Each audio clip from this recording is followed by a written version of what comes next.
Sunday afternoon, and the only thing colder than the Montreal Alouettes is the demeanor of the Hamilton Tiger Cats. The Tabbies vow not to get sentimental and let the Grey Cup hosts get a sniff in the East Semi. This will be an icy welcome for the Alouettes at Ivor Wynne. Hi everybody, welcome to the East. Scott Russell, the CFL on CBC. They're like two ships passing in the night and they're going in opposite directions. Montreal has lost 7 straight. The Hamilton Tiger Cats are the hottest team in Canadian pro football. Amazingly, the Montreal Alouettes fired their head coach and defensive coordinator Rod Rust with a week to go in the regular season. GM Jim Pop took over. And why is that? All I've really tried to do is bring a sense of urgency to this ball club, make a wake-up call, get them back to thinking the way they should be thinking, is that they can win any ball game they go into. The key here is for us to enter a ball game, play to our ability, not turn the ball over, not give the big play up, and take advantage of our opportunities. And we improved on that a week ago, and if we can improve from a week ago to this week, then we can give Hamilton a hard time here in their home field. Here's what's tough, Jim. You face a master strategist today in Ron Lancaster of the Tiger Cats, a master passer in Danny McManus, and there are questions about the Alouette secondary. Here are Mark Lee and Glenn Suter. Thank you, Scott. Not sure what to make of the cheap shots from our friends in the West over our apparel, but we will shoulder on under frosty conditions here today. I thought we were going to go shirts and skins, but the thought of Chris and Chris with no shirts on is, ooh, don't want to go there. How about the key matchup today at quarterback? Anthony Calvillo of Montreal has but one playoff win in his career, and he will call his own plays for the first time in a playoff game here today. Well, he's considered one of the best quarterbacks in the regular season, but he has struggled in the postseason. Just one win that last year in the Eastern Final, and in the postseason in those 3 starts, he's under 50% in his completion percentage at 47, thrown 5 interceptions, just 2 touchdowns. On the other hand, Hamilton's Danny McManus is a playoff hero with a penchant for storybook endings. Yeah, he is at the other end of the spectrum. 7 wins of 10 playoff games. He has more experience. Not only that, his completion percentage 53 in the postseason, and then in Grey Cups he's played in 3. It goes up to 60%. So as the games get bigger, he plays better. 2 weeks ago, the Tiger Cats sacked Calvillo 5 times at Montreal. I would think that Joe Montford's presence will be felt today. Well, Joe Montford is going to make it tough for Anthony Calvillo to change that quarterback trend. He's had 86 sacks in the last 4 years, 19 this season, 3 against the Montreal Alouettes. And don't forget, it was Joe Montford who blocked that field goal attempt by Terry Baker in September that gave Hamilton that win in that game. Right here at Ivor Wynne. You've had a chance to distill all of the information. How about your game notes? Well, I think for the Montreal Alouettes, the key is Mike Pringle and his legacy. Yes, he's banged up. He's at 75%, but the legacy is intimidating against any defense. On defense for Montreal, they have to seize opportunities. Danny McManus has cut down his interceptions, but he will still throw into coverage. When he does, they have to come up with a football. And how about the Ticats? Ticats offensively are the hottest offense in the league, bar none. If they control the ball, it'll frustrate Montreal. And defensively, 75% is where Mike Pringle will play this afternoon. Anthony Calvillo's confidence is wavering. Attack them. See if they can handle it. Hey, the Alouettes haven't won a football game since September 16th. Can they flip a switch today? Scott? All right, thank you, man. It's 3 degrees Celsius in Hamilton, Ontario. There's a wind with a bit of a clip out of the northwest at 25 kilometers per hour. It's a little chilly. Shirts and skins, I bet. At halftime, Brian Williams has analysis with Pinball Clemens of the Argos, Danny Barrett of the Rough Riders. And on the Heroes of the CFL, we'll feature Darren Flutie of the Tiger Cats. Back to Mark and Glenn. Right, Scott. A beautiful sunny day, but chilly this afternoon in Hamilton. Jim Pop has never been a head coach. His first playoff head coaching experience is full of pressure here this afternoon, going against the playoff legend in Ron Lancaster. His 20th playoff game today. He's won 2 Grey Cups. He is loaded with savvy and know-how, and that will be counted on today as they both come to make game day decisions. We're underway. Terry Baker's kickoff deep to Archie Amerson at his own 10-yard line. Across the 30, there's traffic and he bowls his way to about the 35 before Stephen Reed makes the tackle after a 25-yard return. Here comes Danny McManus. He has played in 6 Grey Cups, winner of 3. The storybook ending, how about in the 94 West Final? He is well equipped to deal with the pressure here today. Well, the balance in that offense will come from Troy Davis at the tailback position. There's your receiving core. Darren Flutie will be the key. We'll also see Archie Amerson in the game as the 5th receiver. And the Hoggies allowed only 14 sacks, 3rd all-time in CFL history. Empty backfield. 4-5 receivers to the wide side for McManus. It's the hitch pass to Corey Grant, looking for a block, gets outside Washington, heading for the first down marker. He'll be very close as he's drilled out of bounds at the 45-yard line. Defensively for the Montreal Alouettes. When you look at that front 7, the key is going to be Arkel Trulak. He's the only defensive lineman with a sack against Danny McManus in 3 games this season. We'll also see a little bit of Ed Fillion up there. The linebacking core, the All-Canadians. Glenn Young comes out on pass situations as they go to a 6 DB set. And they're changing things up in the secondary. William Loftus starts for Lester Smith at the free safety position, and Irv Smith will move around, not just play on the corner where he's played all season long. Yes, the Alouettes, who've known as a zone defensive team, getting away from that during their 7-game losing streak, and Irv Smith is one man who knows that set so well. We'll see him beside the safety at the inside half position and on the corner this afternoon, depending on the situation. It is 2nd and less than the length of a football for the Tiger Cats at their own 44-yard line. McManus up behind Carl Coulter. He'll sneak, pushing, and it looks like he might have the necessary inches for the first down. Yeah, 2 big question marks for the Montreal Alouettes, I think, defensively. One, can Kelly Wilshire get through this entire game? We talked about the fact that he was on crutches on Tuesday.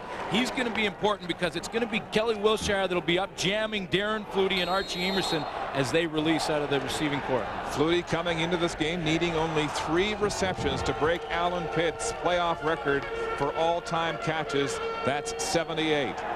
Another empty backfield as the Cats show pass. 5 receivers to the wide side. McManus throwing across the middle, looking for Andrew Grigg. It's too high, and Irv Smith had him all lined up.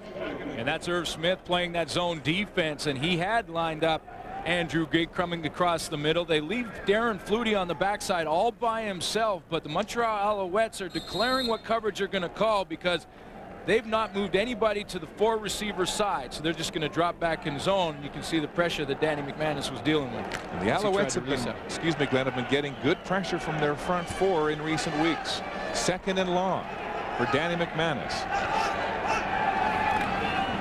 Time across the middle, nearly intercepted. Mark Washington right in front of Mike Morreale, and the ball hit him right in the hand. That was one of our game keys. The Montreal Alouettes in the secondary have got to make those plays. Mark Washington has played with a banged up shoulder all season long. Both shoulders, as a matter of fact, have been injured. He has an opportunity here with Danny McManus throwing into coverage to come up with a huge turnover, and he drops the football. Now Montreal will get the ball back, but they've got to capitalize on those opportunities this afternoon. Paul Osbaldiston averaging 46 yards. A punt gets this one into the wind and high and deep. It's Thomas Haskins at his 21. Traffic going straight up the seam and brought down just across the 33-yard line. A 12-yard return as Danny Mack takes a timeout.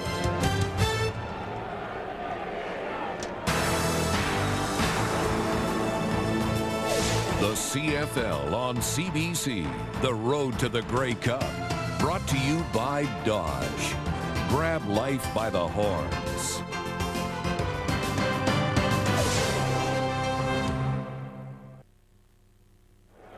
Anthony Calvillo has but 1 touchdown pass to show for 3 games against the Tiger Cats this year.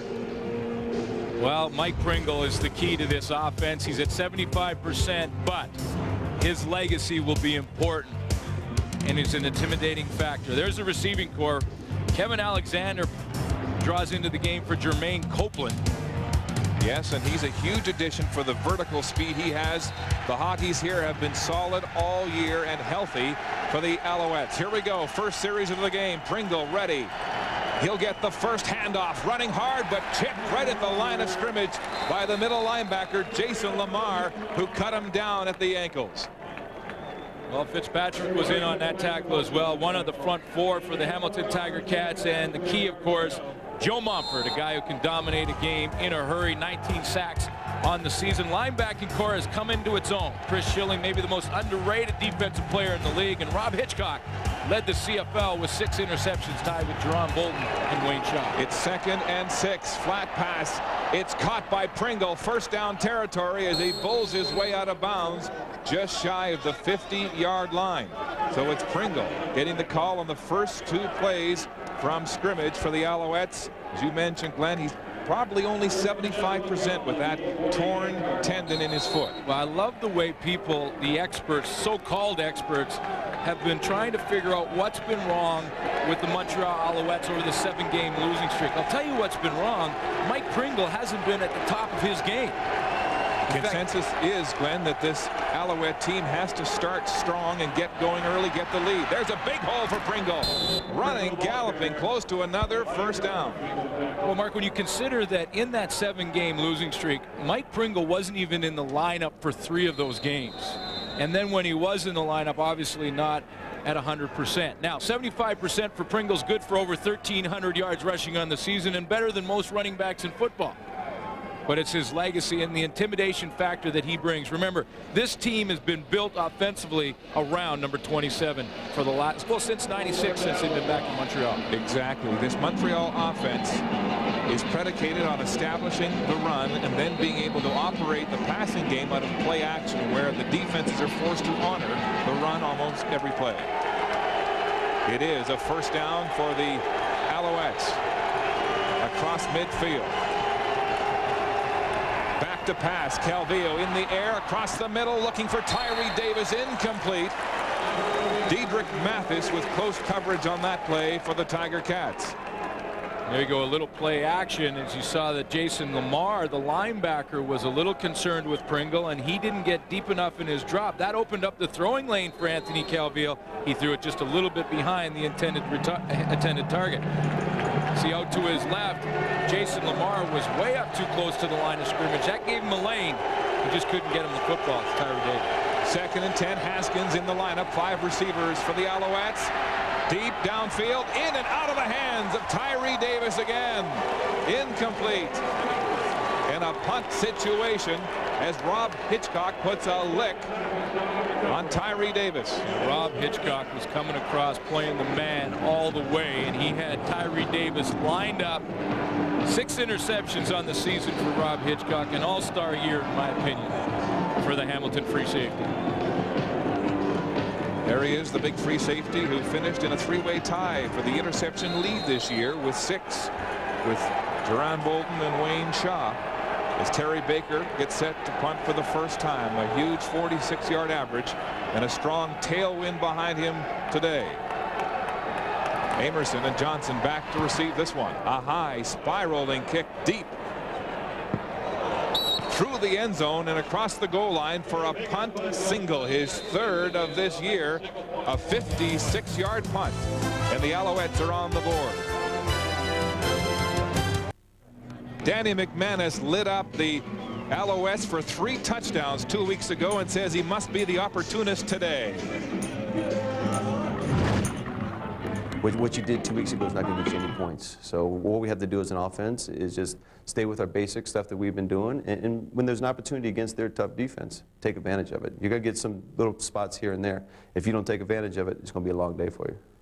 McManus falling 80 yards short of the passing title this year in the CFL behind Kahari Jones. Of course, he sat out Tuesday night's game in BC. His pass to Andrew Grigg is complete at the sidelines at the 40. Grigg hit hard. He's had his best year in a Ticat uniform, passing the 1,000-yard mark for the first time in his career. I love that clip from Danny McManus. He doesn't care about records. This is a quarterback that does not care at all about his passing yardage as long as he wins games. In that game, he threw 3 touchdowns. Archie Amerson was a big factor. Andrew Grigg has been huge all season long. in this Ticat offense. The game was 6 by Greg. It's 2nd and 4. Handoff to Troy Davis, breaking tackle after tackle, and he'll have the Tiger Cat first down. He had a huge game 2 weeks ago, 148 yards and 2 touchdowns on the ground for the Ticats versus Montreal.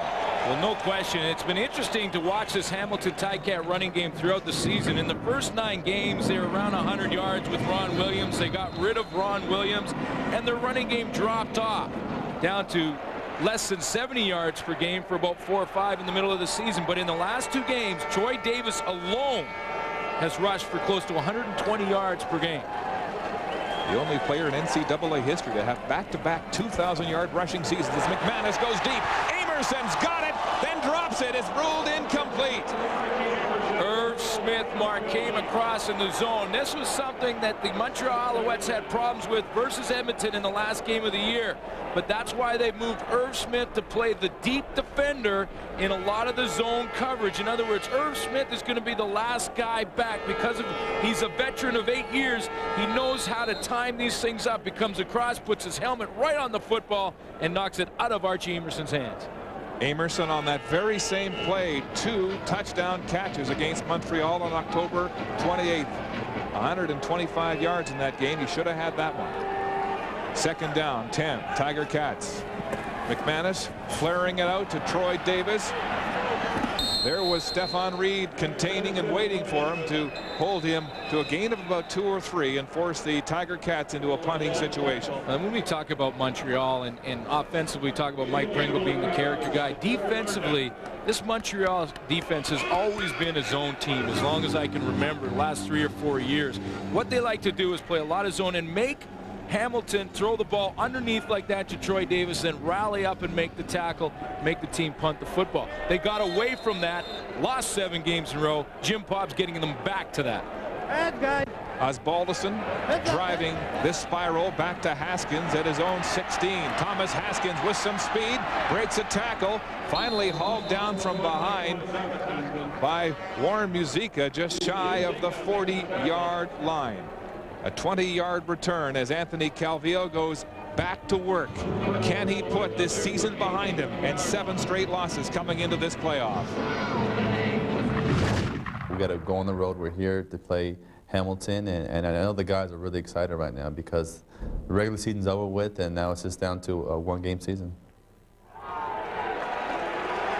Calvillo, 1st and 10 at the 38 of the Alouettes. Back to the ground, trying to establish Pringle. Pringle nowhere to go. And he's mugged by Chris Schelling, the leading tackler on this hungry Ticat defense, right at the line of scrimmage. Chris Schelling did not even make the trip on Tuesday to Vancouver for Hamilton's last game just so he could get a little bit of rest. Of course, he played an entire XFL season and has really come into his own this year in the regular season. 8 sacks. You mentioned he leads the team in tackles.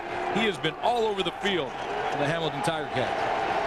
Loss of 1. It's 2nd and 11. Haskins in, 5-receiver set. Back to pass Calvillo. Time across the middle. It's complete to Haskins as he breaks the tackle from Sean Woodson and careens across the first down marker. Now, the Montreal Alouettes in a 7-game losing streak, no question they don't like that, but I think they like their position right now. And what I mean by that is they're coming into the playoffs for the first time in a lot of years not the favorites. In fact, most people have ruled them out of this game completely, and I think they like that position. First down, the gain was 12. Back to Pringle. Short gain on the play to center field as Joe Montford came sliding down the line of scrimmage to make the tackle. Well, he is so quick. He's able to slide down the line and make the tackle on a running play, but also recover should Anthony Calvillo pull that football out and try and get him on play action. That's why Joe Montford is so effective in what he does, because he has the ability to both play the run and the pass in the same play. 2nd and 7. Alouettes. Calvillo barking an audible at the line of scrimmage. Blitz back coming. to pass. Here's the blitz. It's knocked down. Gonzalo Floyd gets his arms in the air to shield that pass attempt from Calvillo. Hamilton Tiger Cats defensively tried to disguise like they were going to play a zone defense. They moved Chris Schelling out to the outside on the backside of the play, and then they sent him on a blitz. And that caused Anthony Calvillo to maybe rush the throw a little bit, and Gonzalo Floyd was right there in the passing lane. You see number 30 on the outside working on Mike Pringle. So Don Southern coming with a little pressure defensively. And we thought they might attack. Exactly. Sacked 5 times, Calvillo was, against these Ticats on October 28th. Feeling the heat there as Terry Baker gets set to punt, standing at his own 40. Baker end over end. Archie Amerson on the run across the 17. Sidestepping tackle after tackle. Breaks free down the sideline. Baker, the only man back. Gets a block from Schelling. Still going, still in bounds to the 15-10. Touchdown, Tiger Cats. But there's a flag on the play. I think, Mark, the flag is going to be against the Montreal Alouettes for holding on Bruno Heppel.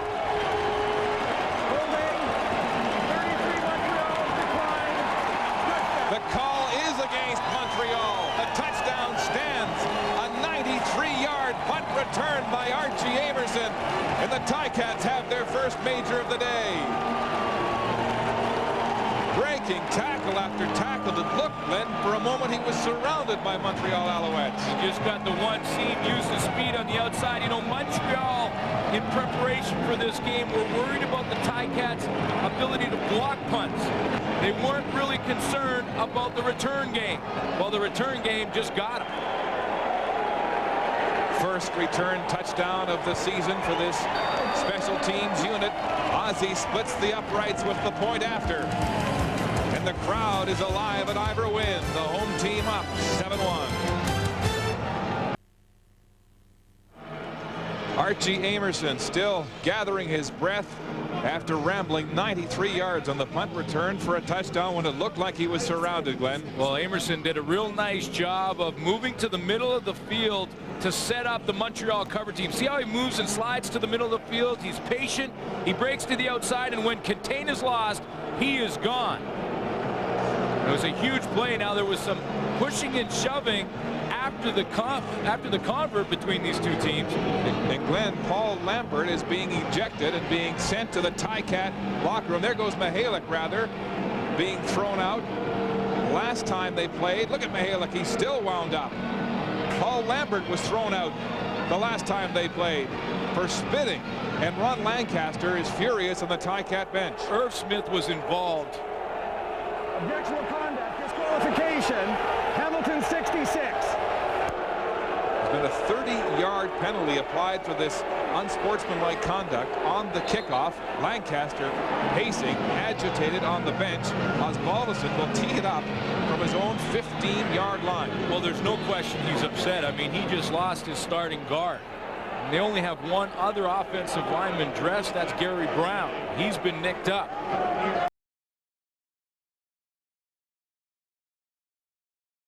Argument after the convert. From the 15, Osbaldiston, line drive, gets a bounce in front of Pat Woodcock, the rookie, finally tracks it down to his own 29. Woodcock has got speed, outside, hit hard, flags are down. It may be a face mask, as Diedrich Mathis was the first man to make contact. I believe that will be a face mask penalty. Montreal will get tremendous field position after the Mihalik penalties, and then if in fact that is a face mask call. That's exactly what it was. Ron Lancaster obviously at the wrong end of the penalty situation right now, and he's upset about it. This is a golden opportunity for Montreal to take advantage of this. So a couple of penalties applied to this special team situation, and it allows the Alouettes to scrimmage first down at center field as the boos erupt at Ivor Wynn. Calvillo rolling the pocket, flares it out to Thomas Haskins. Haskins gets a block outside, clothesline, drilled out of bounds by Dwayne Butler. Dwayne Butler is a physical defensive halfback, and he showed it right there as Thomas Haskins catches what is basically a glorified pitch play to Thomas Haskins. A quick toss to Anthony Calvillo's left just to get him outside and in some open space. And a tackle at the end of the play. That's aggressive football. The gain is 7. 2nd and 3. The crowd trying to interrupt Calvillo's calls. On the ground, Pringle seemed to bobble that handoff, and Montfort jumped him. That's exactly what happened. He had to slow down to make sure he had possession of the ball. It's very important right now, though, Mark, for both these teams to control their emotions. You don't want to have the penalty that makes a difference in this game. We've already seen Mike Mihalik thrown out.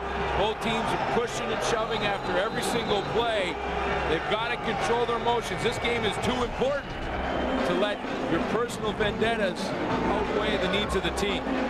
Look at the exchange here on the handoff. Pringle nearly dropped it, and Montfort was right there. The ball was up high. Anthony Calvillo turned around. He put the ball up in the shoulder pads of Mike Pringle, not right in his belly, and he had to gather that football. Montfort sealing that 2nd and short situation and forcing the Alouettes to punt again. Montfort's been very active on the run. He knows the importance of Mike Pringle in this Montreal offense. Corey Grant replacing Archie Amerson now on the punt return. Amerson, of course, with that 93-yarder for a touchdown, saving his legs. Don't forget, this is the 3rd game in 9 days for these Tiger Cats. Baker hesitates, finally gets it away to Corey Grant, but the ball will bounce out of bounds at about the 15-yard line. So tough field position again for Danny McManus and the Tiger Cats. Closed captioning of this program is brought to you by Standard Life. Standard Life. Profit from our knowledge. Back in Iberwin, Danny McManus going back to work with this Ticat offense. The last 2 games against the Alouettes, he's thrown for 299 yards. But his ready list, his play selection shortened here inside his own 20. Big team is in. They'll go on the ground to Troy Davis. There's Wiltshire waiting for him as he crosses the line of scrimmage for a short gain. Yeah, no, so Gary Brown now goes in at guard, and when they bring that big team in, they have 4 fullbacks dressed. The Hamilton Tiger Cats, they have Jeff Johnson, Jared Smith, Dwayne Ford.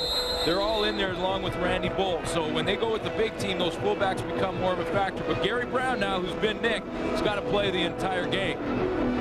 Gary Brown apparently playing with a back injury. It's curtailed his play in the last half of this season. But he's in for Mike Mihalik, ejected for his conduct. McManus throwing, nobody there except 2 or 3 Alouettes, and it may have been a misread between McManus and Darren Flutie. Let's go to the sidelines, and here's Scott.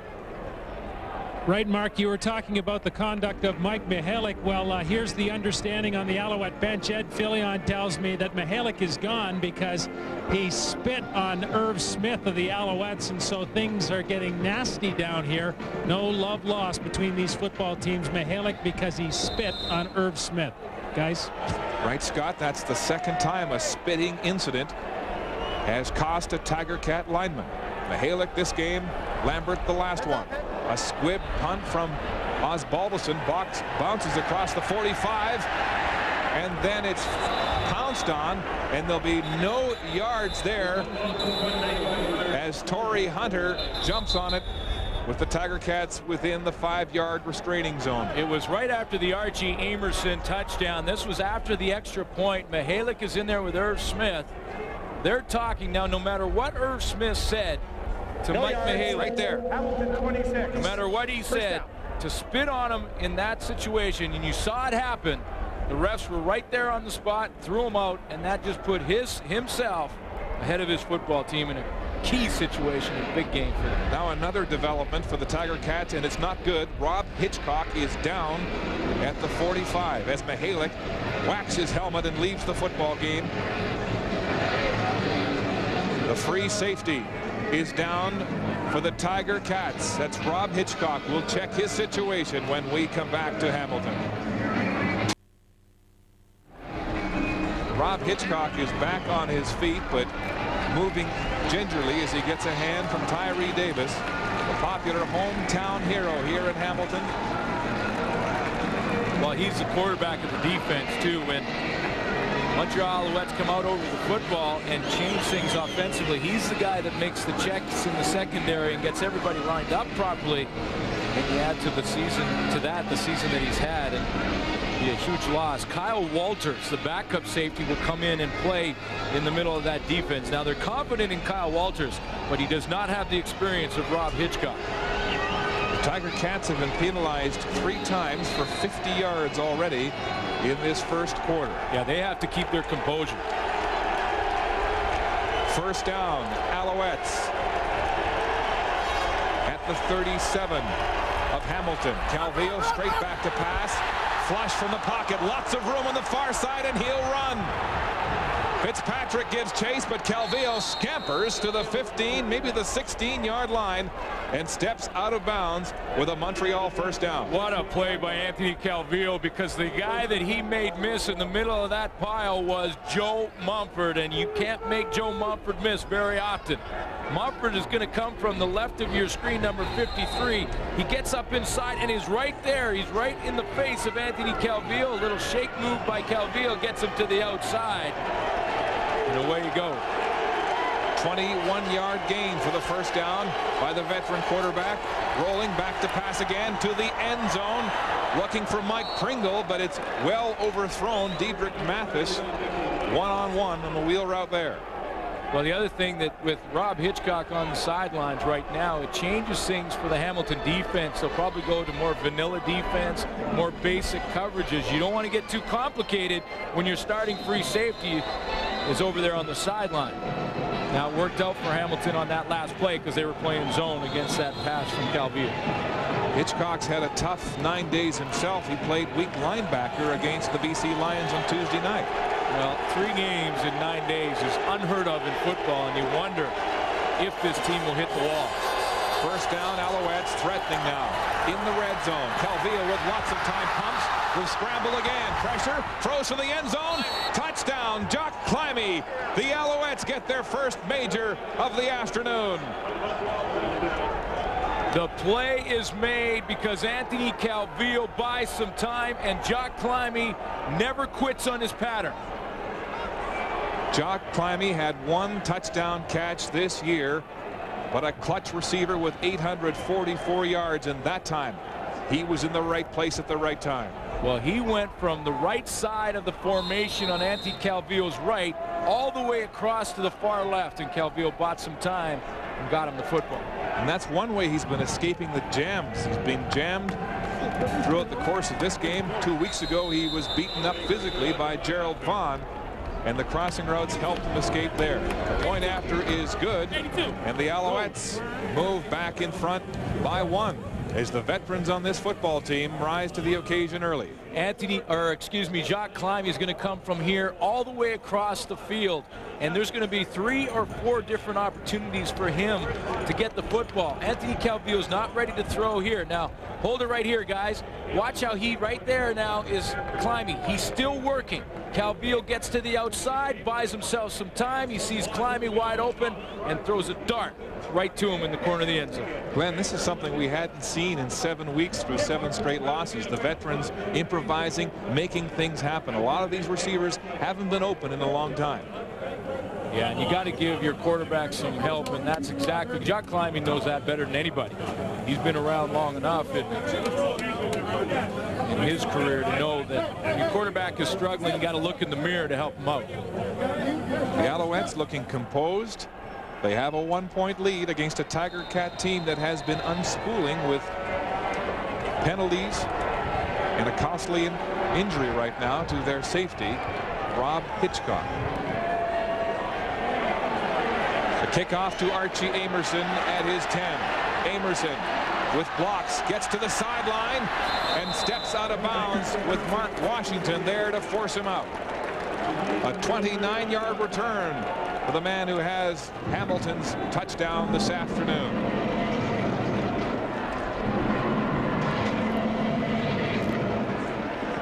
Let's go to the sidelines now, and here's Scott.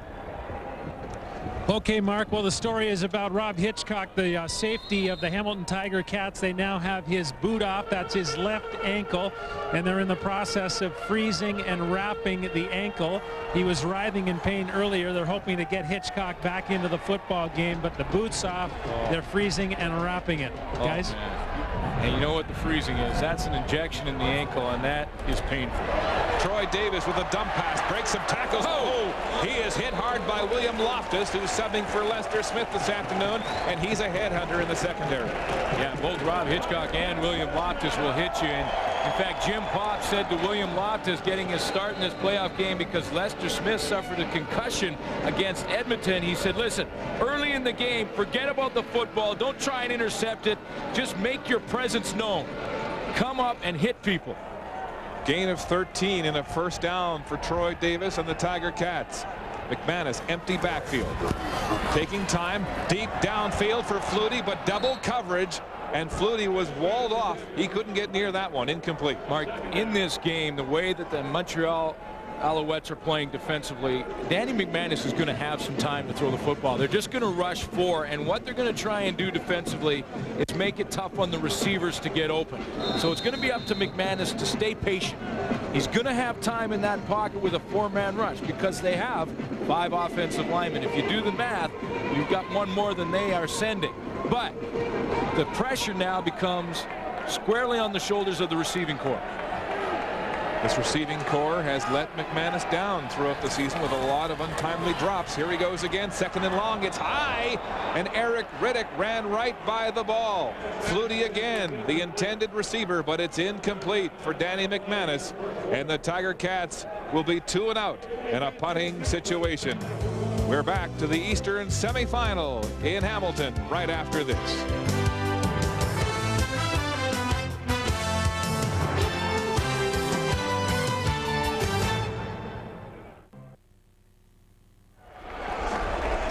Welcome back to Ivor Wynne Stadium. Mark Lee, Glenn Suter, and Scott Russell. This East final. The Alouettes leading by 1. The numbers say this in the first quarter, Glenn.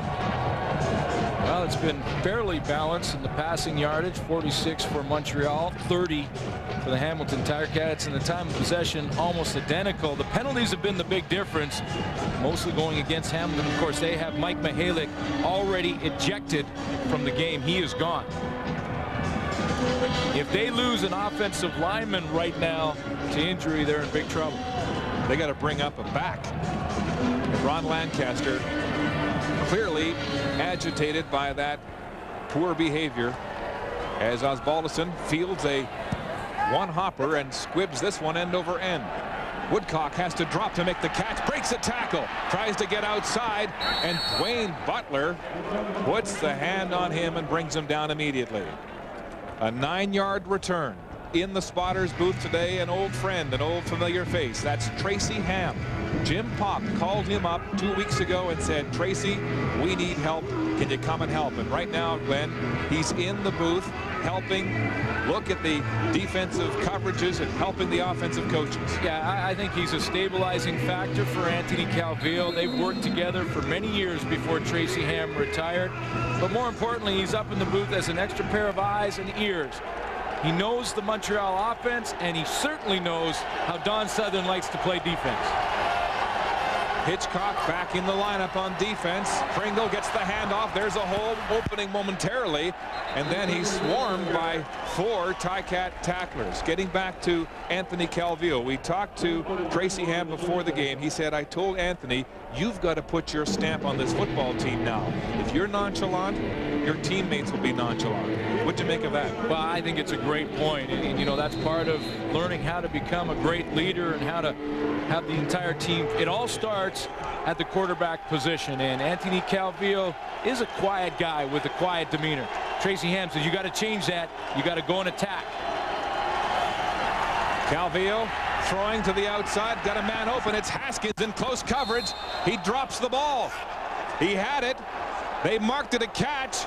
Did he drop it as he went out of bounds, Glenn? They're saying he dropped it, and I'm wondering why Montreal's not arguing that maybe Dwayne Butler had screened Thomas Haskins to the outside. I don't know that he looked back to that football. No question Thomas Haskins didn't have control of the ball when he went out of bounds. Calvillo is just trying to put a little touch on this, get it up and over the shoulder. Now, does Dwayne Butler, he does peek back. He did peek back over his left shoulder, and that's why there was no flag on the call. Butler getting the start ahead of Clifford Ivory at the inside half this afternoon. mainly because he plays physical football like that. Baker set to punt for the Alouettes in this 3rd and 7 situation. Johnson and Amerson back to return for the Tiger Cats. Baker dropping the clock to 5 seconds before getting this high spiral into the wind to Amerson at his 42. Not much going there as Reggie Durden came in with a spear to drop him immediately. A 43-yard punt and just a 5-yard return as the Cats go on offense. Gerald Vaughn holds the CFL record with 10 block kicks, and he nearly got one on that last exchange. Well, this is what they want. There's Gerald Vaughn right out here, and they want Gerald Vaughn to get the one-on-one with the up back or the guy that's furthest back. In this case for Montreal, it'll be Bruno Heppel. You see how Gerald Vaughn is driving Bruno Heppel back. He's setting him up like that so that in the next couple, out of one of those tries, he's going to make a move on Bruno Heppel and try and get to that punt. He is a master at blocking kicks. The pressure will be on Heppel this afternoon. Tiger Cats first down with their best field position to start a drive this afternoon. Dump pass in and out of the hands of Troy Davis, and he was hit quickly with Wiltshire and Swift Birch in the vicinity. Yeah, I love what they do. It's just a mix-up or a change-up, I should say, for the Montreal defense. They drop Swift Birch, of course, as a pass rusher, 7 sacks on the season, but they dropped him into coverage. And he flew over there and got involved in that play. Again, Danny McManus, the way that Montreal is playing him, is going to have to be patient. 2nd and 10. Tiger Cats again, an empty backfield. 6 receivers set. They'll bring Troy Davis back into block.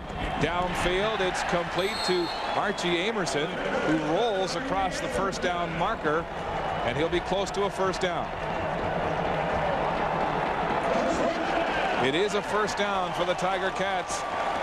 Amerson coming off that huge game, 2 touchdowns, 125 yards on 4 catches against the Alouettes 2 weeks ago. Well, with Danny McManus having to be patient, that's what it means that Archie Amerson and Troy Davis become more important in the offense.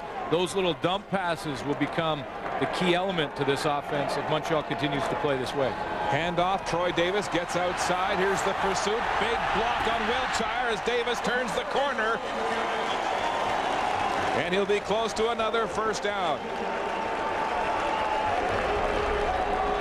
Troy Davis showing his speed to the outside. He didn't have anything at the point of attack, which was off the tackle. So he just bounces it outside.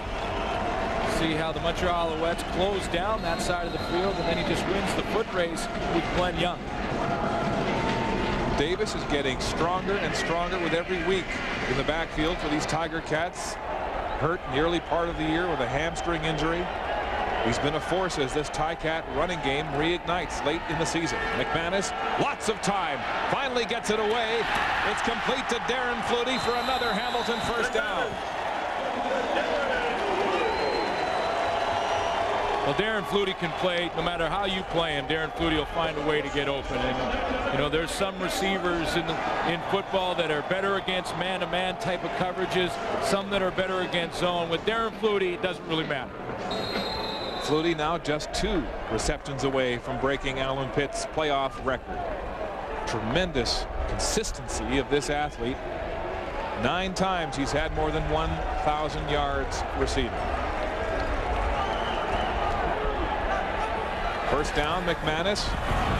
Backside, Flutie again. He's got it. And another first down with coverage from Irv Smith. They're just finding the hole, and they're going to have to get their hands on Darren Flutie defensively. If they allow Darren Flutie to just release off the football like he is right now, he's going to have a great afternoon. It'll be pitch and catch between him and Danny McManus. McManus will use his eyes to look off the defenders first off and then go back to the backside to Darren Flutie. He's getting a free release and just finding the soft spot in the zone. Flutie's second catch, good for 12 yards. The Tiger Cats have momentum. McManus, play action, rolling left, looking to the end zone for Corey Grant. It's short. One-on-one coverage from Eric Riddick. Fans calling for interference, but there's no flag. Well, just to get back to Darren Flutie, and he has hinted a little bit about retirement and whether or not this may be his last season. He misses his family.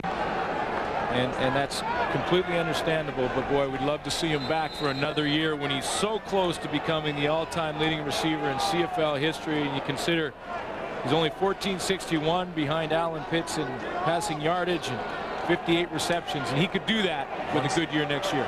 One season, and Darren Flutie will be the subject of our halftime Heroes of the CFL feature. Pass again. Mike Montreal in traffic, and that one he held on to and took a real shot. Yeah. Did he ever? That's good for Mike Montreal. That's great for his confidence early in the game because he has not had a very good season. He has struggled all year long, and to be able to come up with a catch when William Loftus just labels him in the middle and hang on to that football is going to give not only him but this entire offense a whole bunch of confidence. Ball's thrown right in there. Watch the hit he's going to take. Pow, right in the mouth. Loftus again with a big shot out of the secondary, and Mike Morreale, his numbers down this year, known for those crossing route catches in traffic, and that's his hallmark there. Well, William Loftus doing exactly what his coach asked him to do heading in. Make your presence known early. Get the receivers peeking and taking a look for you. Maybe they'll take their eyes off the football. Third down, gambled, less than a yard, and they'll go up the gut and have the first down.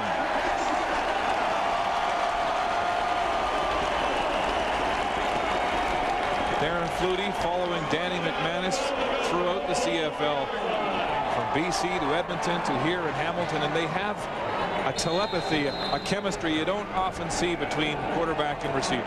Well, what's amazing to me with Darren Flutie is what he's done in the postseason, because that's when the games are most important, and he's now tied Alan Pitts with most receptions in the playoffs, and he's averaged close to 100 yards in every playoff game he's been in. McManus for the end zone. Incomplete, intended for Mike Morreale, but just a little too far. Some people were wondering if Irv Smith could move to the inside. He's played corner his entire 8-year career in the CFL, but he's made a couple of plays already in this game. An early hit on Archie Amerson to jar the ball loose, and now he comes up with a big knockdown to the outside to put Danny McManus in the second down. And basically now McManus has to throw the football at 2nd and 4. This is the 10th play of this drive, the longest offensive series of the afternoon. Second down and goal. Pitch out. Troy Davis cuts upfield, and he's hit hard. Markel Trueluck stops him from crossing the goal line. Yeah, I say he has to throw the football. Maybe I should have said he had to throw to score. He tried the running game, but now it's decision time for Ron Lancaster. Third down and goal on the 1-yard line. And the Cats will go for it as Lancaster sends in the signal. Maybe Mike Morreale set the tone in this drive when he hung on to the football after the big hit. They're saying, let's keep it going. Crowd standing at Ivor Wynn. Third and goal from the 1. McManus sneaking, turning, waiting for the signal. There's a pileup at the goal line. It's a touchdown, Tiger Cats.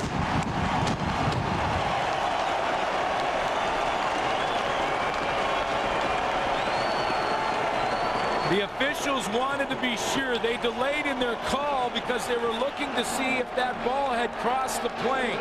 Danny McManus was caught down in the bottom of that pile, and both teams, of course, pushing and pulling to keep him from getting in the end zone, depending on which side you're on. So the Tiger Cats answer back on offense as Danny McManus cuts up the Montreal secondary with surgical precision and then caps it with a 1-yard plunge for a touchdown. That may have been the longest 1-yard run Danny McManus has ever tried to execute. That was an all-out barroom brawl at the bottom of that pile. There's a discussion around Butts Dean. Well, there was a flag thrown after the touchdown was called because Montreal was so upset with the call. They started arguing with the officials, and I think they're going to get tacked on the kickoff.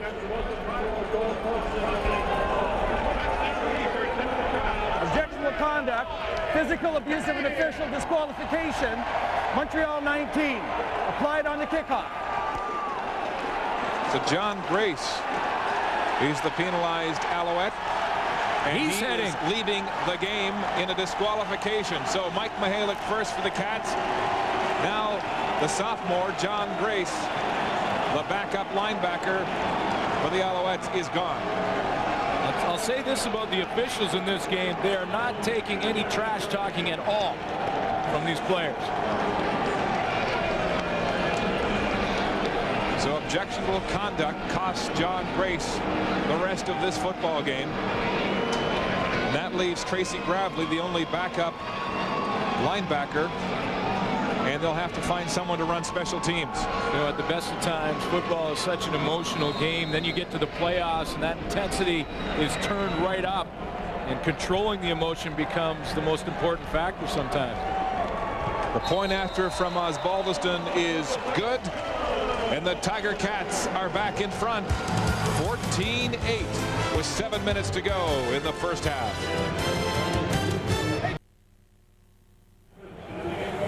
Mike Pringle and the Montreal offense getting set to come back on the field as we await the kickoff from Osbaldiston. Another look at that sneak in the touchdown right at the goal line. See, number 19, John Grace, was right in the middle of that pile, fighting to keep McManus out of the end zone. And here's where we think the penalty occurred. There's Grace on his knees underneath the official signaling the touchdown. You see, and he with his right arm, he hit the official in his right knee. And so it's an abuse of the official. And so that objectionable conduct, he's gone from the game. Here's Pat Woodcock. He'll concede the single. Now, they tack 15 yards on the position for the kickoff. And Osbaldiston's kick landing in the end zone. So Montreal giving up the single. It's 15-8 Hamilton. And the Alouettes will get better field position. Let's show you one more time. John Grace with his right arm. You just, right there, see right in there is where he threw that right arm into the knee of the official. Right there, you can see the right arm hitting the knee right there in that point. That's why John Grace is in the showers. So the Tiger Cats, who let their emotions run wild and were penalized early in this game, now it's the Alouettes losing a player. The second ejection of the afternoon. First down at the 35, Montreal. Mike Pringle with a head of steam, runs into traffic, and is brought down by Fitzpatrick of the Tiger Cats. Now, John Grace is a backup and plays on special teams, but this is a big loss for Montreal for a couple of reasons. One, they lose him on special teams. Matt Petts, their leading special teams tackler, is already gone. He didn't dress this afternoon. Now, that means that starters are going to have to fill in on special teams, and then the fatigue factor becomes an issue for the starters. Second down and 6. Montreal, Pringle held to 3 yards a carry so far in this football game. Calvillo to throw. It's complete to Jock Climby. He's got a first down at the 50. 11-yard pickup. The veteran out of Queen's University. And the Alouettes move the sticks again into the wind with 5:58 and counting. And Jock Climby, he's the guy that they'll look to when Hamilton decides to sit back and play more zone defense, and that's what they did on that last play. Calvillo audibling at the line of scrimmage. Hitch pass complete to Haskins. Got a block across the 55, and that's where he's met and dropped immediately as Gerald Vaughn makes the tackle for the Tiger Cats. The gain will be 5, 2nd and 5. Montreal. Well, we've talked about the purpose of that play, to get the football out in space for Thomas Haskins. The gamble with it is it can easily become a lateral. So if he drops it and that ball is not thrown forward, it's a fumble. Anthony Calvillo has to be careful with that. Calvillo for Haskins. It's behind him and incomplete. Haskins can't hold on to that one. And so the Alouettes will have to turn the ball over. Yeah, and this is the question mark that I have is Gerald Vaughn right now on that last punt. Gerald Vaughn pressure rushed Bruno Heppel. He drove him back towards Terry Baker. Now, is this the punt that Gerald Vaughn decides he's going to try and make a move on Bruno Heppel and go past him? There's Vaughn in the 3-point stance for the rush. Johnson and Amerson back to return this offering from Baker. Lots of time and a beautiful punt from Terry Baker to Archie Amerson at his own 13. Amerson up the middle, breaks one tackle.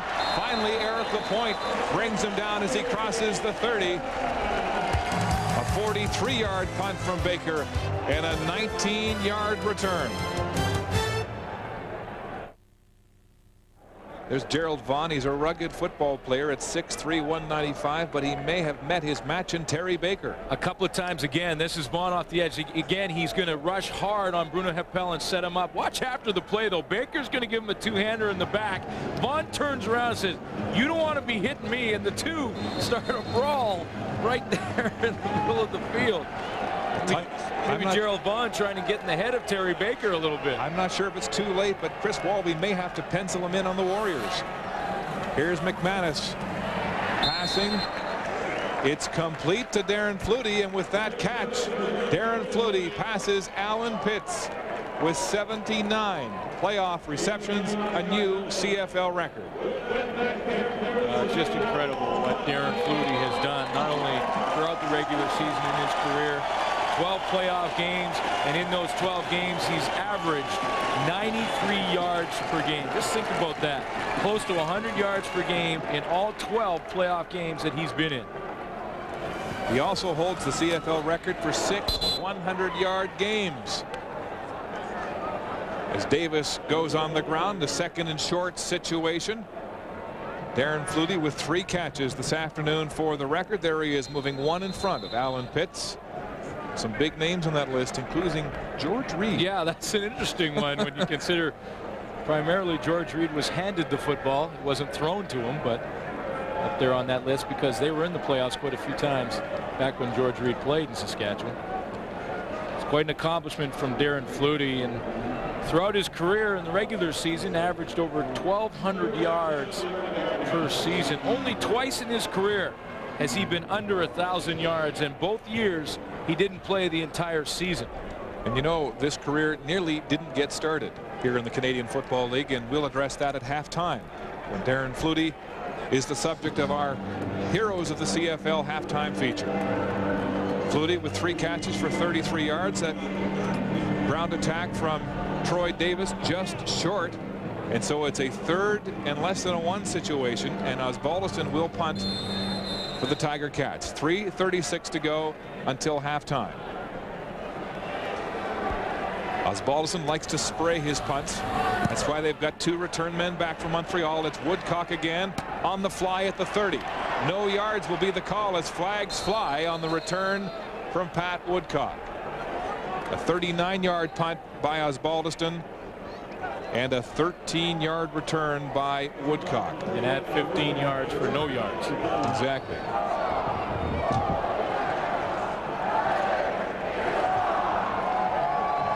Here's the call from Bud Steen.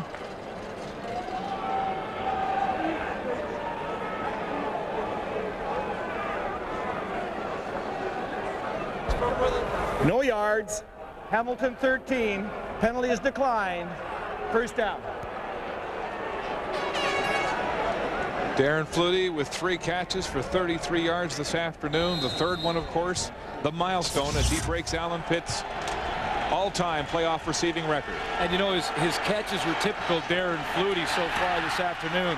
Finding little holes in the defense, settling down, not always running full speed, but playing smart, playing with his head.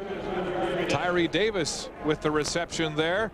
After 2 drops in the first quarter, he's put the Alouettes in a 2nd and short situation when we come back. Back in Hamilton, we saw Rob Hitchcock leave the field in agony. He's back thanks to modern medicine. Yeah, you got that injection to freeze the ankle. That is painful in itself. Just imagine sticking a needle in your ankle. He's got it retaped. You see the tape over the shoe. And that should give the Hamilton defense an inspirational lift. He's a warrior. Rob Hitchcock, 2nd and short. Alouettes to Pringle, first down. Montreal as Pringle gets to center field. Speaking of Warriors. Yes. Tell you what, he's running with authority here this afternoon, despite the fact that he's got that torn tendon in his arch. Says he can take the pain, but he's not sure he can still make the plants that he's used to generate the power of a Mike Pringle. You look at the 7 wins, 24 carries, 153 yards, and 6 losses. I mean, obviously, Mike Pringle the key to this offense, Montreal. Calvillo with time. He'll run now.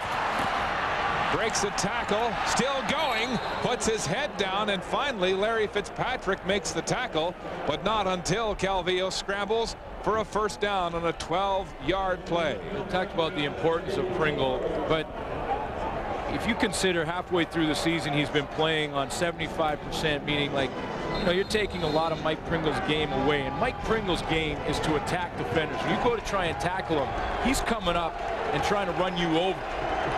How about Calvillo? It was on this field that he was injured, had the torn rotator cuff. At that time he showed no ill effects, putting his head down. This time Pringle nowhere to go, swarmed by the Ticats defense.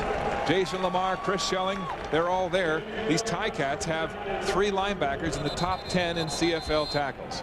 Well, they're very active. They've got great movement. 215 pounds is Sean Woodson. Jason Lamar is the heaviest at 230, and of course Chris Schilling started in the league as a defensive back. So when you consider the quickness that this linebacking core possesses, it's the situation they want to be in right now, and that's second and long, because you know with those active linebackers they're going to try and get some pressure on Anthony Calvillo. And what a message that Calvillo was sending. We talked about Tracy Ham here today as an assistant, a consultant, saying that he's got to put his mark on this offense. When he runs with authority and dives headfirst for a first down after injuring his shoulder against these hungry linebackers, I think that sends a message to the rest of the offense. Well, no question. And, you know, and I asked Tracy Ham how much he would talk to Anthony Calvillo, and he said, you know, there's a fine line there. I don't want to step on his toes. This is his team, and I don't want to step in here and start to talk about, as we take a look at Pierre Virtual down on the field being attended to. But he said he didn't want to force the issue on Anthony Calvillo. But if he needed some encouragement, he is now here to help out. Pierre Virtual, the starting left guard, 14-year veteran out of Western, and it looks like a shoulder as they get him off the field. Pringle and Calvillo tied in rushing right now, yardage 33 yards apiece. There's one backup at offensive line, Kevin Lesrud, the second-year man out of Saskatchewan. There he is right there. He's going to get a chance to play with Pierre Virtual, who now has to go out for at least 3 plays because the training staff came out on the field to attend to him. Virtual has been through broken leg, back surgery, and continued this career that lasts 14 seasons. He's up under his own steam, and we'll try to find out whether he'll be back when we come back. Virtual goes off the field. It's 2nd and 8. Alouettes. 2:05 and counting to go till halftime. And here comes the blitz. Calvillo gets it away. It's dropped. Thomas Haskins, the intended receiver, and it's incomplete. Hamilton came with pressure like we thought they would in 2nd and long, and this time it was Joe Montford on a bit of a stunt. Joe Montford came around from the defensive end, and look what Anthony Calvillo was looking at. 53 bearing down on him. He had to get rid of that ball in a hurry and wasn't accurate on the throw. Montford started out at defensive end and then looped around and hit it right up the middle on the stunt. The Alouettes will not attempt a field goal. Baker is in to punt at center field. Pierre Virtual plays in the middle at that guard, and that's right where they attacked him. Johnson and Amerson at their own 10, awaiting this punt from Baker. He tangled with Vaughn on the last time he punted. Spiraling kick to the corner, aimed at Johnson. He's got it at his own 7. Stefan Reed, and then Gerard finally pushing him out of touch. With 1:49 until halftime, a 34-yard punt and an 8-yard return for Jeff Johnson as Danny McManus goes back to work on offense for the Tiger Cats, and he really chewed up the clock in the second quarter with that drive and the touchdown. Yeah, and he's using his running backs. He's using Archie Amerson. He's using Troy Davis out of the backfield to try and dump that ball off right at 50%. He's not going to have a lot of yards down the field likely if Montreal keeps playing with that deep zone kind of coverage they've been playing. but he'll just dump the football off and let his athletes make the plays for him. Field position critical here with 1:49 to go. On the ground, Troy Davis. There's Stefan Reed with contain. The ball is loose. The ball is fumbled. Second down. There's Oh, that was close. The very Alouettes close. nearly had that one. I don't know, it was Gary Brown who fell on that football, but the Alouettes had outnumbered the Hamilton Tiger Cats around that fumble, I think, by about 4-1. Little toss play out to Troy Davis. Stephon Reed makes the play by cutting him off. The ball comes loose right there. Tim Fleiser. Actually, it was Jason Richards who actually pulled that football out of there. But they had him outnumbered 4-1, and somehow Hamilton came over the football. 2nd and 14 after the fumble. McManus with authority. Incomplete. Wiltshire up in front of that one. Coverage from Loftus as they went back to Darren Flutie. Well, some people here in Hamilton thought there should have been interference on William Loftus, but the interference will automatically, see how he got that right arm behind Darren Flutie. The interference will automatically be wiped out as long as Kelly Wiltshire touches the football, and he did. He got his hand on the football, and that will wipe out any pass interference on William Loftus. Ball tipped twice en route to Flutie, incomplete, and they'll force a punt situation. The Alouettes will. Osbaldiston in his own end zone with 1:17 until halftime. Osbaldiston hits one end over end. Flags are down as Woodcock gets the ball at his own 52, cutting straight upfield, breaking one tackle, still on his feet. Woodson finally down, the ball's loose, and the Alouettes get it back. There's a flag back on the 5-yard line, and I think this is going to be against the Hamilton Tiger Cats, Randy Bowles, for holding. The rookie out of Syracuse with a 24-yard return. Holding. Hamilton 35. The penalties decline. It's first down, Montreal. Right you are, Glenn. Randy Bowles out of St. F.U. out. Well, what happened was Mark Washington came on a pretty hard rush on that punt, and Randy Bowles had no choice but to tackle him. If he doesn't tackle him, Mark Washington blocks the kick. That was the penalty, and it gives Montreal the football right back. Here's a big chance for the Alouettes with 1:02 to go until halftime. Trailing 15-8. First down. Calvillo play action. Hitch pass. Haskins with some blocks. Breaks a tackle. Still on his feet. Still going across the 20. What running by Thomas Haskins. And a big Montreal first down. Well, that was a nice bit of running from Thomas Haskins, and this is why you want to get him the football in space. You talked to Jim Popp yesterday, and you asked him, you know, what did you try and do and change when you first arrived on the scene in the last week of the season as the head coach? He said, you know, all I wanted to do was get this team a sense of urgency and get them back to what they've been doing well. Pressure on Calvillo. He's hit by Montford as he releases the ball. It's incomplete, and there's a flag at the 20.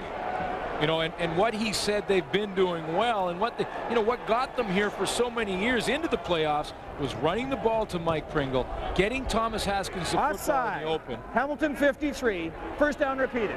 Well, Montford called for offside. No wonder he was in the backfield so quickly. And so it's 1st and 5 for the Alouettes. Ball on the Hamilton 11-yard line. 45 seconds to the half. On the ground, Pringle right through the middle. Hit hard and stopped at the 5-yard line. Rob Hitchcock putting his nose in there for the Tiger Cats. And that's been the Montreal offense, you know, throughout since '96. Mike Pringle, get it out to Thomas Haskins in open area and then play action pass. And they're back to that, and that's what Jim Popp wanted to do, and it's been working. First down on the 5. Hand off. Pringle fumbled the ball. It's still loose. The Ticats have it.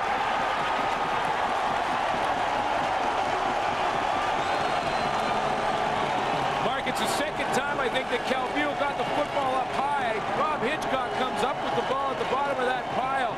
I don't think Mike Pringle ever had it in his hand. We saw early in the game in the first quarter, Calvillo gave him the football up in the shoulder pad area. He had to stop, gather the ball. Now let's see where this ball arrives. Ball's coming in. again, up high in the shoulder pads.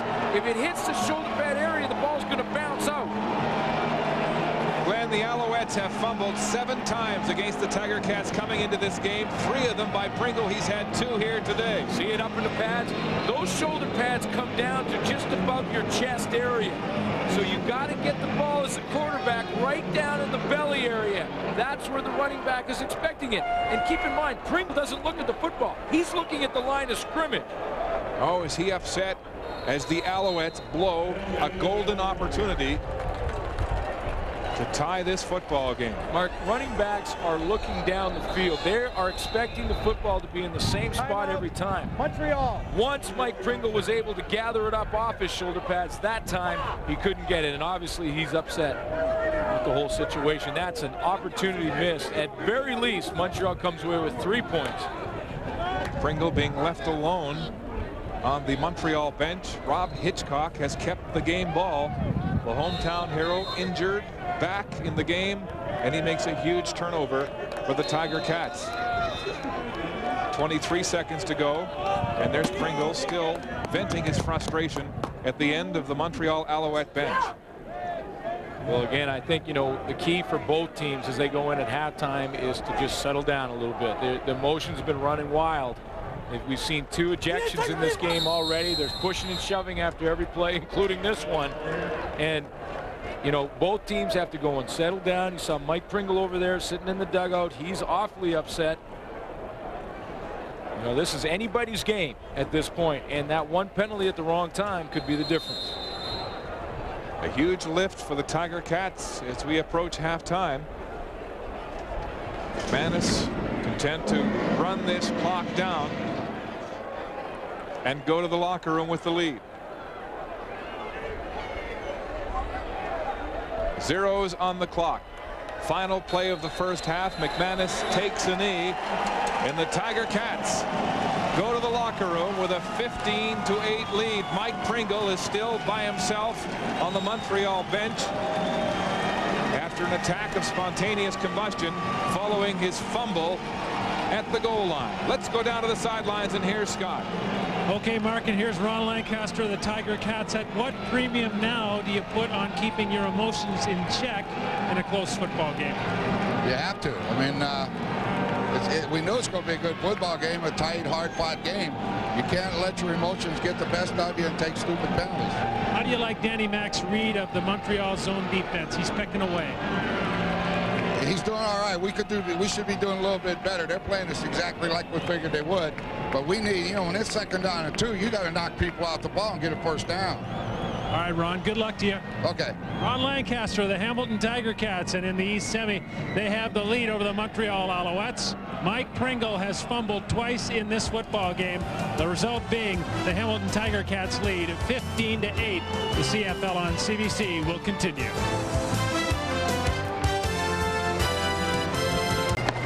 Halftime at Ivor Stadium in Hamilton, the Ticats with a touchdown lead in a game really that should have been tied except for the fumble by Montreal's Mike Pringle. Welcome back live to McMahon Stadium in Calgary. Later on this afternoon here, the Western semifinal, the BC Lions and the Calgary Stampeders. Still to come at halftime, first half analysis. Joining me will be a couple of head coaches from Saskatchewan, Danny Barrett, and from the Toronto Argonauts, Mike Pinball Clemens. Now in that first half here this afternoon in Hamilton, Darren Flutie with 3 receptions. He now has more playoff receptions than any other player in CFL history. He breaks the record previously held by Calgary's great receiver Alan Pitts. So it's appropriate that Darren Flutie is this week's CFL hero. And with the CFL hero, once again from Hamilton, here is CBC's Mark Lee. He is small and not that fast, but Darren Flutie is on pace to catch Alan Pitts as the CFL's greatest all-time receiver. But Flutie is not driven by fame alone. You mentioned stats and where I'll fall on the all-time receiving record if I'll catch Alan Pitts. A lot of people, oh, you can't retire, you're going to catch Pitts. That's really not why I play the football game. You know, I love football. I love to play, and I love our team winning. Flutie's tremendous career had an inconspicuous start. In 1991, he got a tryout only at the request of his famous big brother. Doug's influence on my career in the Canadian Football League is huge. I don't think I ever would have come up here if Doug wasn't playing for British Columbia that year in '91 when I got released by the Cardinals. But I don't think the coaches wanted me up here. I don't think the town really had any interest in his little brother coming up and playing receiver, taking someone else's job. It wasn't long before Darren climbed out of Doug's shadow with one of the most dramatic playoff performances in CFL history. He was still my biggest fan as far as me being a football player, always going to my high school football games, my baseball games and basketball games, and I think that relationship between us supporting each other kind of made everything else just disappear as far as me playing in the shadow of Doug. While Alan Pitt's CFL records are within his grasp, Flutie's desire to spend more time with his family may end up coming between him and the milestones. Nobody. You got to have priorities in life. And I mean, it's so magnified now. I mean, people understand that now after everything that's happened in the world. You got to put what's first.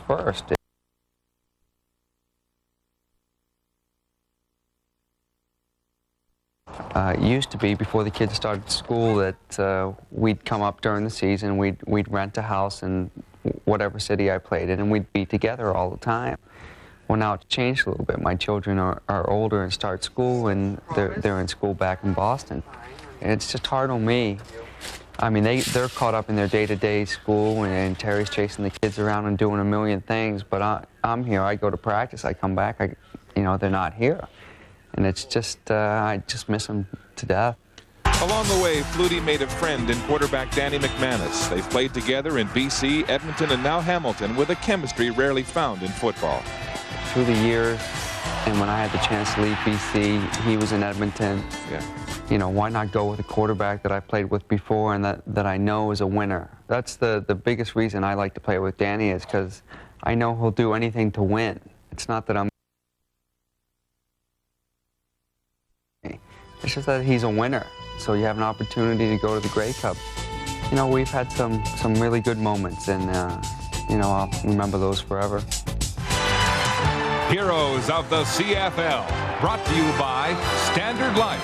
Standard Life, profit from our knowledge. Darren Flutie with the playoff receiving record here this afternoon. Alan Pitt still holds the regular season CFL receiving records. The question is, will Darren Flutie be back to get those next year? At the half, the Ticats are up by a touchdown.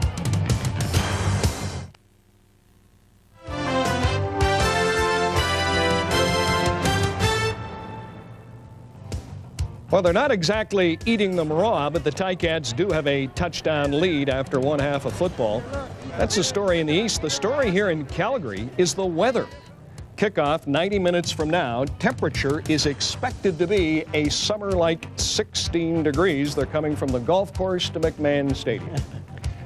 And back live in Calgary as promised, Danny Barrett of Saskatchewan, Mike Clements of the Toronto Argonauts join me. We continue to analyze the games this afternoon. Let's take a look at first half highlights. And I know you want to talk, Mike, about special teams and Amerson that started it. Yeah, first of all, talk about Archie Amerson and what we've done in the area of special teams. We mentioned offense and defense so much before the game started, and we turned out that special teams were what it came down to. That's the difference in the ball game. It's a 7-point game, and Archie Amerson has the knack of making great plays and big games. That's the reason we wanted him in Toronto this year. It didn't work out. Now you see he's making full use of all his opportunities, and Archie Amerson, great play, difference in the ball game so far. All right, Danny, you've been a quarterback. You're a head coach. Talk to me about discipline and maintaining your composure. I'm talking about Mihalik. Grace was also thrown out. 2 players gone in the first half. Exactly right. And you look at Mihalik being thrown out, being a starter, for a pretty good offensive line as well. And again, it probably right now, he's probably sitting there thinking he's let his teammates down, in which he has.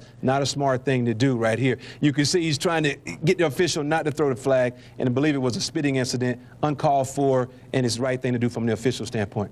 Now, the Ticats at this time appeared to be losing their composure. Yes. Jock Climby with a touchdown. Talk to me about the touchdown in particular at the play of Calvillo, which I think was key in this. You know what? Anthony Calvillo found a way to get himself some confidence back, and he did so by running the football. He moved around, and he bought himself time, just as we see in the Jock Climby catch. Here, he scrambles around. He's in the pocket. He finds a little air, and to give Jock Climby enough time to get free, throws the ball, delivers the touchdown. Now, as we watched the game early on, Danny Barrett turned to me and he said something about Thomas Haskins. What was it? Well, when they had success early in the year, Thomas Haskins was a factor in their success on offense. And you can see in this game here already, he has 4 catches. This being his biggest play thus far, making moves here, making guys miss, and getting the ball up the football field towards the end zone. He is a key factor in their offense, and they need to keep him involved to have success. Now, it looked like that play would set up a touchdown. However, Mike Pringle fumbled. It was not to be. The Hamilton Ticats with a touchdown lead at the half. We got to go to Hamilton. A quick word. You want to say something? You know what?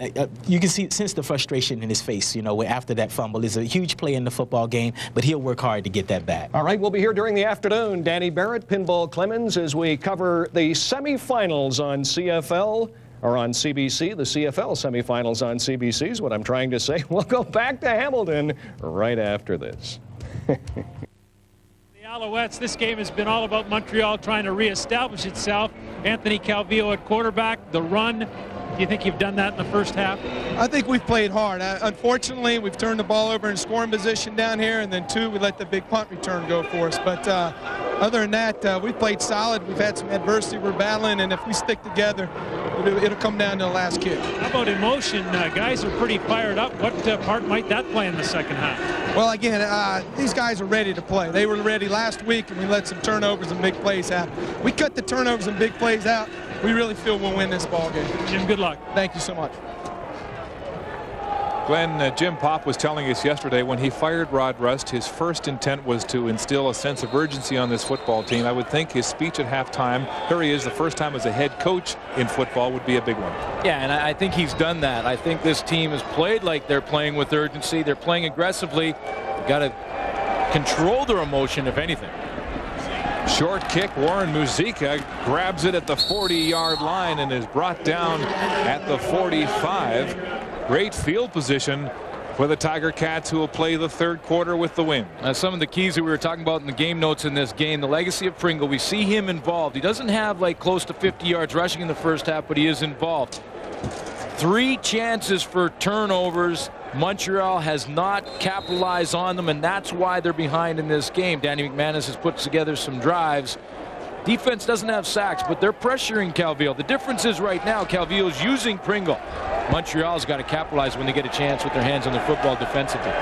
Tiger Cats first down to start the second half. McManus in the air is complete to Mike Morreale. He breaks a tackle from Irv Smith and goes for 6 or 7 more yards before Glenn Young drives him out of bounds in front of the Ticat bench. A 20-yard pickup for the Hamilton native. Yeah, and Irv Smith, you know, he went with the scouting report on Mike Morreale for this season, and that was that he has had a tendency to drop the football. So what he does is he tries with his right arm to throw it out there and punch the ball out, and then in doing that, misses the tackle. Morreale has made 2 big catches in this game. That's one of them. Irv Smith, the veteran, moving from the inside half spot to the corner. On the ground, Troy Davis hit hard by Stephen Reed for a short gain on the play. The Tiger Cats moving the ball smartly here to open the second half. Well, after a half of football, again, it's very even. You take away the little bit more time in possession. That was basically in one drive for Danny McManus and Hamilton Tiger Cats.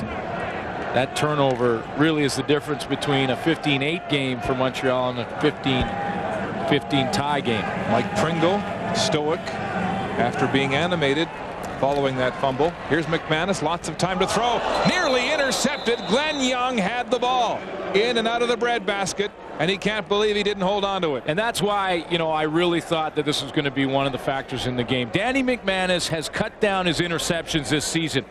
In his career as a starter, he throws about 22 per year. This season, he threw 9. But having said that, he will still sometimes try and force the ball into coverage. The reason he does it is because he's confident he can get the ball there with his arm strength. That's the 3rd interception opportunity for the Alouettes. They have not caught one yet in this game. Osbaldiston attempting this field goal from the 48. The snap bobbled. It's a line drive. Hits the goal post. No good. And so the odds had lots of space and time, but just off the mark. I'll tell you what, those uprights may be haunted. Last week, Giancola hit the uprights with a field goal. Danny McManus hit the uprights with what looked like a touchdown pass, and now Ozzie hits those same uprights with what looked like a good field goal. A little trouble with the hold from Darren Flutie. The snap was kind of behind him. They juggled it. That threw off the timing and kept the points off the board. Break for the Alouettes. First down at their own 25. Calvillo on the ground. That handoff is good. Pringle hit hard early. Oh, he ran into a train wreck. That was Jason Lamar, who has 96 tackles this season. Both quarterbacks not putting up big numbers in this game so far after a half of football, but that's because of what defenses they're facing. Both Hamilton and Montreal defensively are playing more zone and forcing the quarterbacks to be patient and dump the ball short. That's why their numbers aren't huge after a half a play. Second down and 7 for Calvillo and the Alouettes. In the pocket, down the middle, knocked down. Brandon Hamilton with a diving defensive maneuver with that pass intended for Jock Climby. Brandon Hamilton signed as a free agent this year, and what an acquisition he was for the Hamilton Tiger Cats. He only has 1 interception after the entire regular season, but he's never been known as a defensive back that intercepts a lot of passes. He does lead the team in knockdowns, and sometimes a knockdown can be just as effective. He broke on that ball in a hurry, knocked it out of the air. He's a veteran cornerback that a lot of quarterbacks stay clear of, and with good reason, as Terry Baker will punt into a stiff wind coming out of the west. Amerson back with Jeff Johnson. Amerson returning a punt 93 yards for a touchdown in the first half. This one held up by the wind, dropping. It's fumbled. Johnson in and out of his hands. The ball's loose. There's a scrum and a flag down, and the Alouettes have the football. I think this will be no yards against Montreal, though, Mark. And it'll be Hamilton keeping the football, keeping possession. It looked to me like the Alouettes were awfully close. No yards.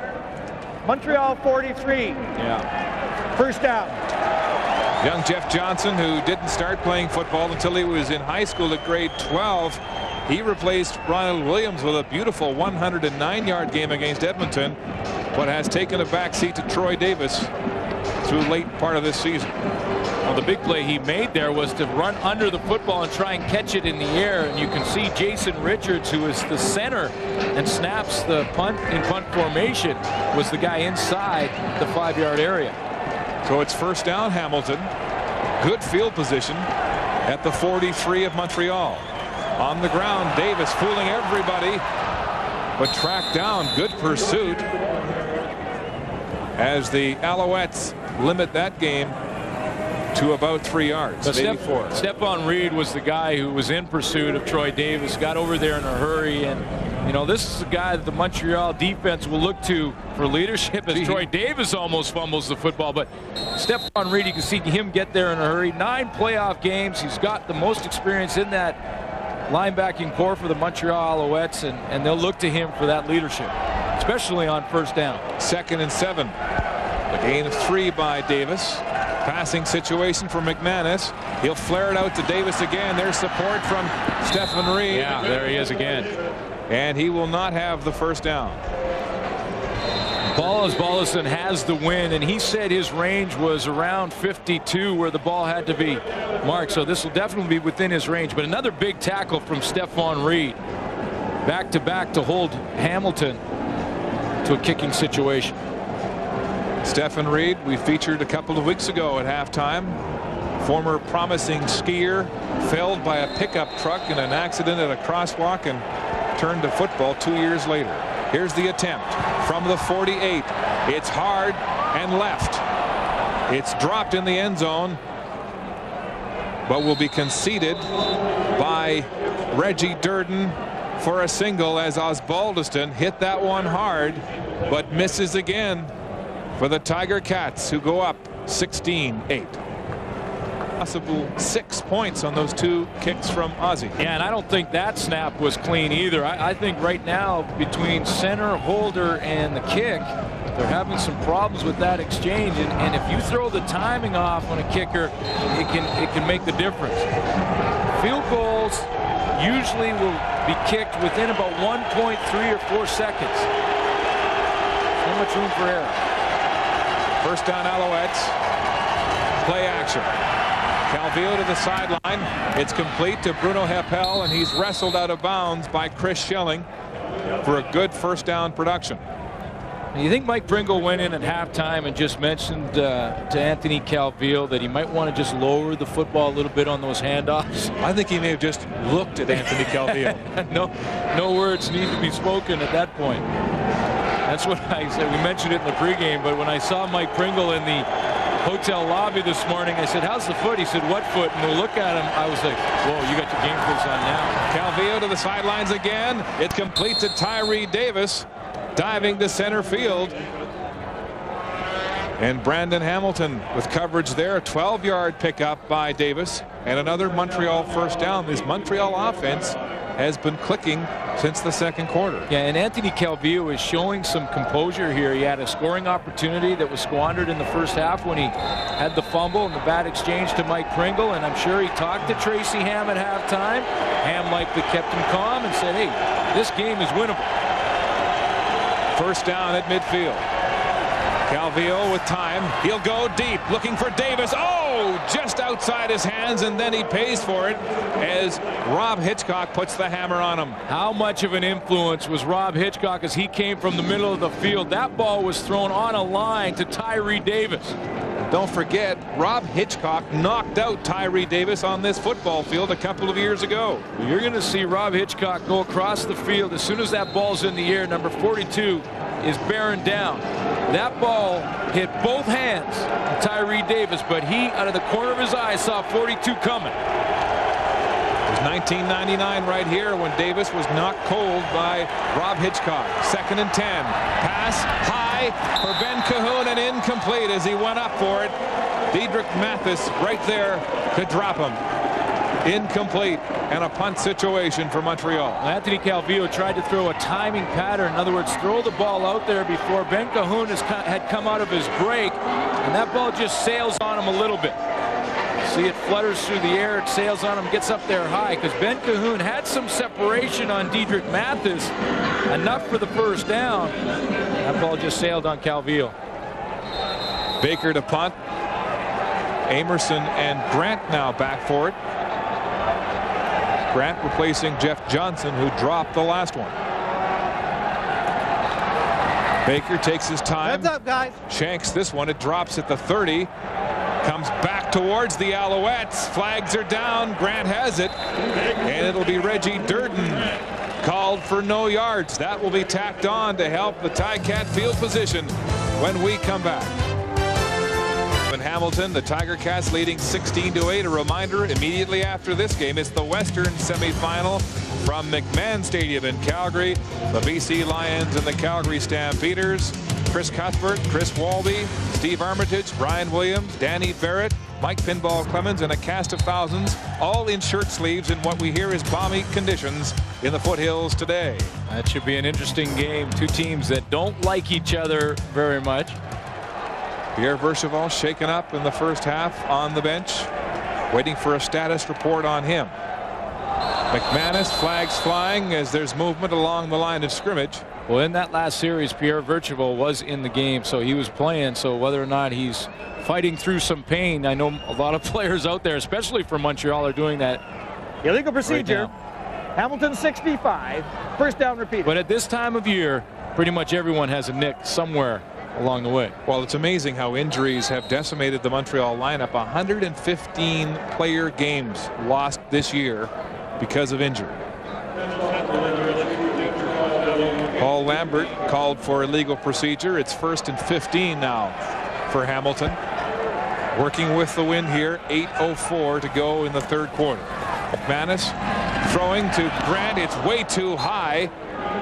And he's hit immediately from behind by Eric Riddick, coming in from the cornerback position. Yeah, and William Loftus was on his way there as well. And I think William Loftus actually hit Eric Riddick.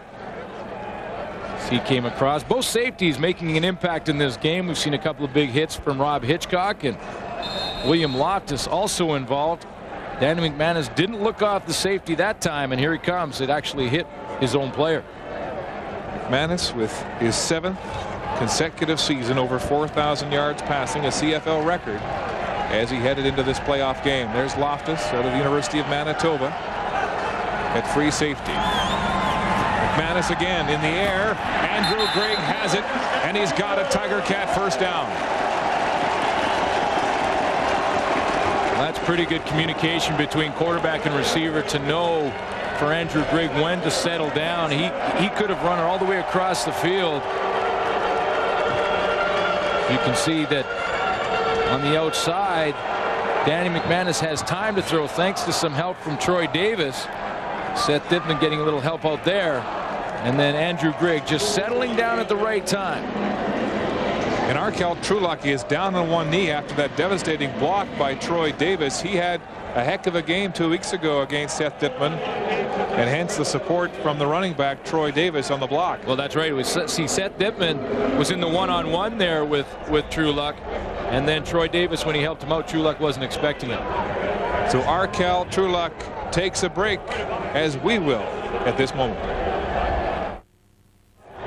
Truluck is up and smiling. It looks like he may have been winded on the block from Troy Davis. See, he knows Seth Dittman there. He doesn't see Troy Davis coming. I think he maybe just got winded. Charbonneau has moved to the end to fill in for Truluck for at least 3 plays. McManus to the air. Darren Fluty's got it.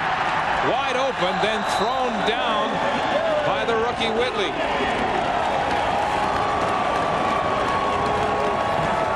All of a sudden, the Hamilton Tiger Cats offensively are trying to find a few seams in the zone. Flutie goes to the outside, and then just, again, watch him settle down as soon as the ball's in the air and find that soft spot. See, Irv Smith is deep in coverage.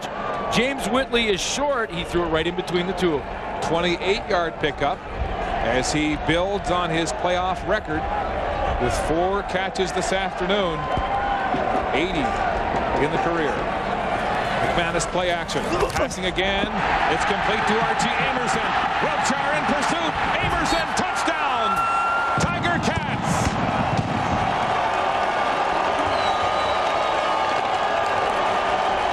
Archie Amerson with his 2nd touchdown of the game. A 31-yard pass and run from Danny McManus.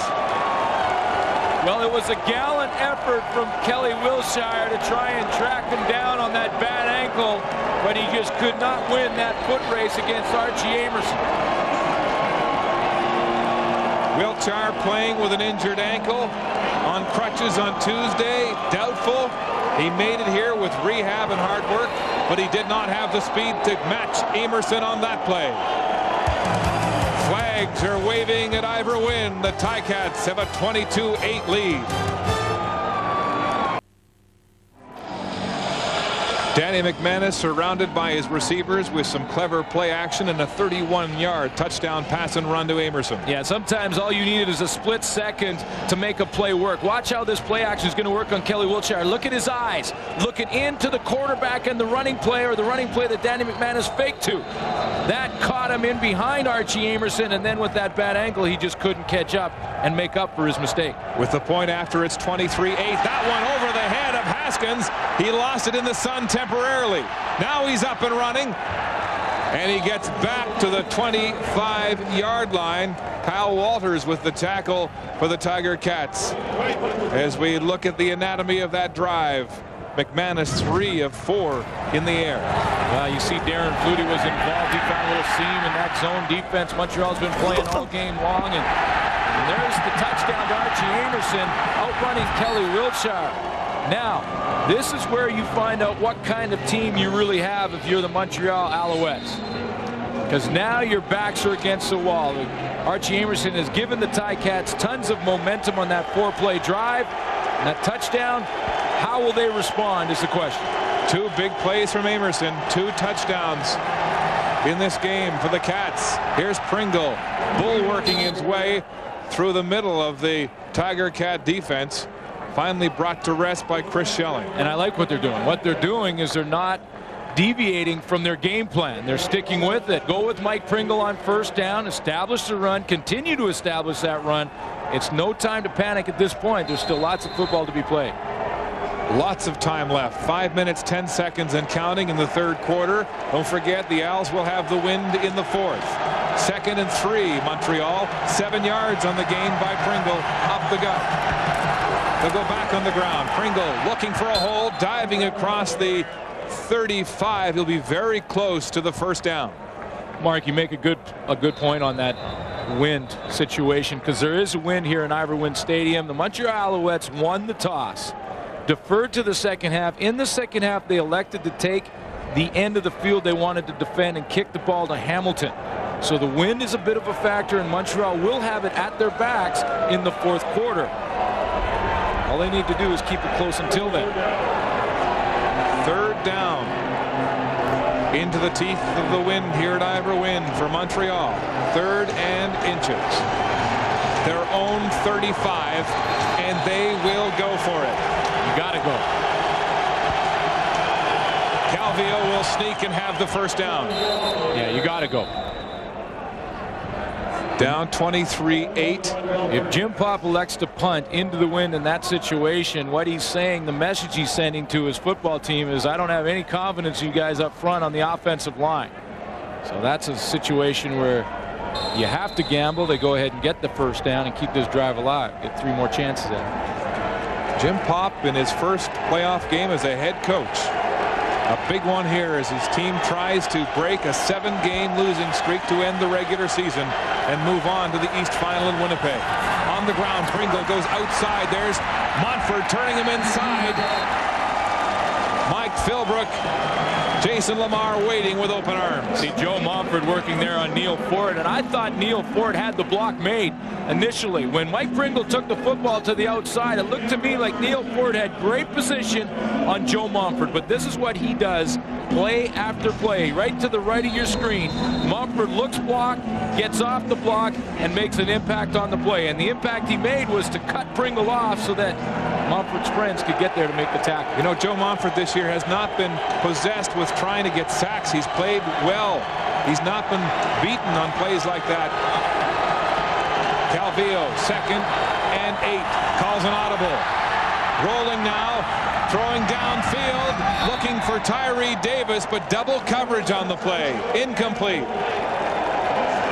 Hamilton were trying to stagger Joe Montford in behind, and almost like a linebacker to try and get him to pick a gap to rush through.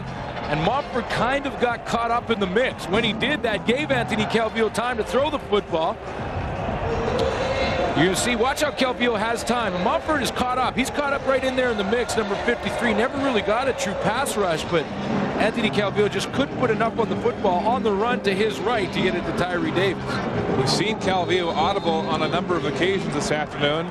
He is calling his plays in a playoff game, his own plays for the first time. He did it last week in Edmonton, and they said let him roll. Baker to punt. Amerson and Corey Grant back to receive. This one into the wind again. Oh, it's a good one. Driving Amerson to his 37. Good coverage. Loftus gets a hand on him. Then it looks like Glenn Young from behind. Yes, as Amerson returns that 35-yard punt just 2 yards. You know, it's interesting. Anthony Calvillo was just talking to Tyree Davis. They just split up on the sideline after that play. You know, one of the rules of thumb for a receiver is if the quarterback starts to scramble and you have a deep pattern, you have to come back to the football. If you have a short pattern, you turn it up and go deep. And I think Anthony Calvillo went over there to Tyree Davis.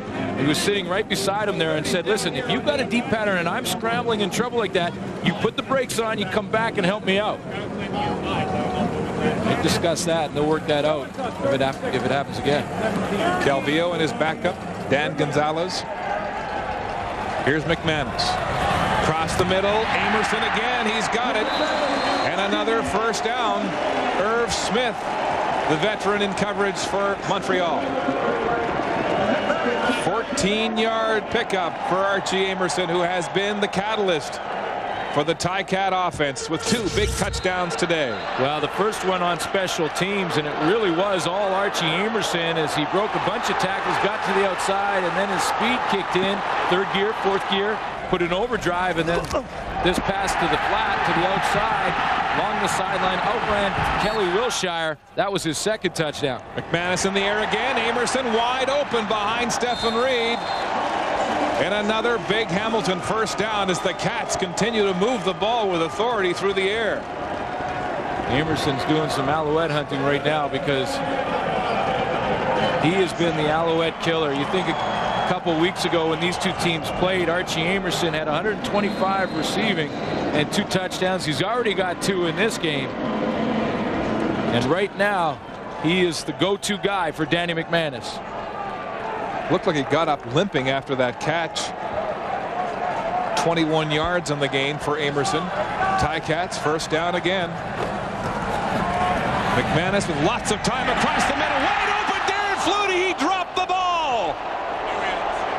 Flutie was gone for the touchdown at the 5. And he dropped it. You don't see that too often. Oh, you see Danny McManus smile. He couldn't believe 82 dropped it. And you know what? He'll go right back to Darren Flutie, no question. Darren Flutie had counted this touchdown. The ball was right on the money, right in the hands. Nothing Montreal could do about it. And he let it hit the turf. And immediately Danny McManus was smiling after the play because it doesn't happen very often. You're absolutely right. 2nd and 10. McManus in the air again. It's high for Morreale, incomplete. Kelly Wiltshire right there for the Alouettes. Morreale wanted a penalty flag there because he thought Kelly Wiltshire had his left arm around his back when he actually knocked that ball down. But you know, one thing is certain with Danny McManus in all of his experience. We talked about the 10 playoff games he's been in. He's won 7 of them, the Grey Cups that he's been in. If you continue all game long to give him the same look, whether it be zone or man, he'll find a way to beat you. Here's Osbaldiston from the 43. He's wide right. Reggie Durden has the ball in the end zone for the Alouettes, killing time, and then he's brought down by Muzica. 0 for 3. Paul Osbaldiston with the win here in the 3rd quarter. Well, 2 of them, you could probably say the snap and the hold weren't perfect, but you know that one was partially Paul Osbaldiston. That's a difference of 7 points in this game. It is really keeping Montreal's hopes alive because it would be a lot worse right now had he made all 3. Glenn, it was against Montreal on October 28th, 2 weeks ago, that Osbaldiston injured his calf, his plant leg. But he felt pretty good going into this game. Warming up, we saw him kick several from at least 52 in the same direction. Saw a shot at Danny McManus there, and I'll tell you what, if you give Danny McManus the same look all game long, and I know Montreal's strategy has been to be patient with McManus, but he's starting to pick him apart. He may have to switch things up. This will be the last play of the 3rd quarter. Calvillo rolling, gets it out to Haskins, and he drops one right in his hands. So they'll change ends. It'll be 2nd down for Pringle and the Alouettes, and they'll have the win for the 4th quarter when we come back.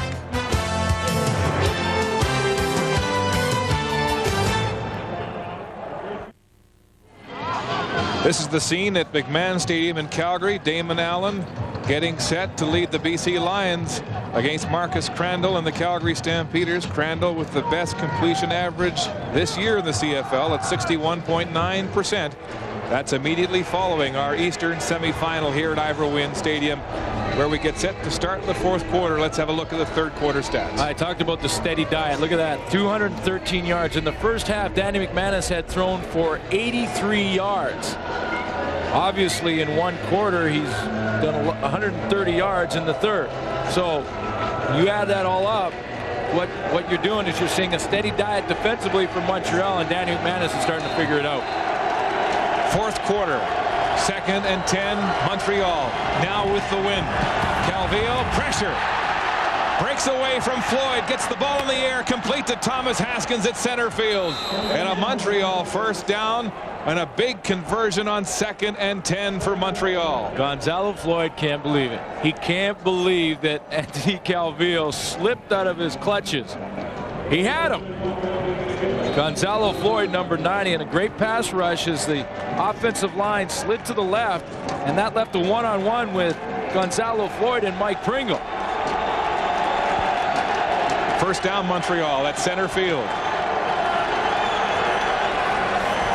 Calvillo straight back, down the middle, wide open, Tyree Davis, complete, breaks a tackle from Hamilton, finally wrestled to the turf across the 35-yard line, and now Calvillo is answering back with some good throws.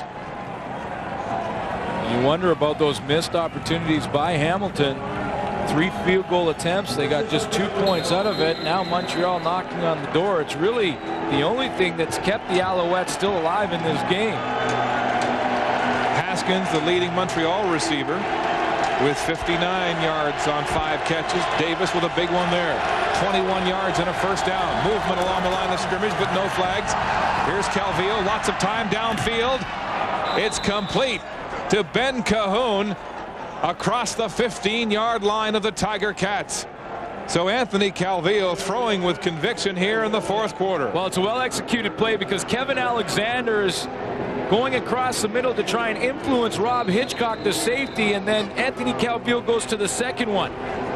Calvillo's going to come back. Now watch, there goes Kevin Alexander. He influences Rob Hitchcock and gets him out of the middle so that Anthony Calvillo can throw to Ben Cahoon. First down Alouettes on the Hamilton 14-yard line.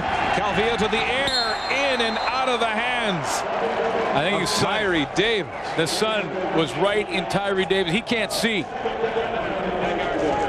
The sun is low in the west now and right in the eyes. Coming right over the corner of the stadium. It's only got from about the numbers out on that one sideline. That's where the players' benches are. If you go out there and try and look back into it, you're going to see Tyree Davis looking right into that sun, and he had no idea the ball arrived. 2nd and 10 from the 14, Montreal. Calvillo back quickly, flushed from pressure. Will he run? No, he'll stay and throw. More pressure, drops the ball. And a big loss. Montford is so strong, isn't he? Just one arm, the big left arm from Joe Montford knocked the ball right out of the hands of Anthony Calvillo. Because he had a chance. If he hangs on to this football, he has lots of protection back to the other side of the field. He's going to scramble to his left first. He avoids Gonzalo Floyd on the outside. Watch that left arm of Montford. He doesn't get that ball out of there. Anthony Calvillo has a lot more time at the far right side of the field. The loss is 5. This field goal attempt by Baker from the 29. He's not missed in 2 years in the playoffs, and he's wide left here. Now, Baker has missed 5 straight this year against the Hamilton Tiger Cats, and that was a big one. Well, Terry Baker has to be wondering if those goalposts are cursed. That's the 4th field goal attempt in this game. 3 by Osbaldiston, 1 by Baker at the same post, and they've all missed. Terry Baker's going to ask and try and find out if any of the fans wrap cellophane around it or something. Can't see because both kickers struggling, kicking with the wind at their backs, which is interesting. Baker missing 3 straight at home against the Cats 2 weeks ago, and then having 1 blocked on the final play of the game right here. Pitch out. Troy Davis back, nowhere to go, and he'll be hit for a loss on the play. As this Montreal defense swarms him and desperately trying to get the ball back for the Alouettes with 11:50 and ticking to go here in regulation time. Well, this may be simplifying things just a little bit, but if I'm the Montreal defense right now, I'm looking for Archie Amerson. He's been the guy so far in passing situations for Danny McManus, and had trouble covering Amerson. Right now, he'll be in the slot right beside Mike Morielli. Loss is 7. 2nd and 17 for McManus.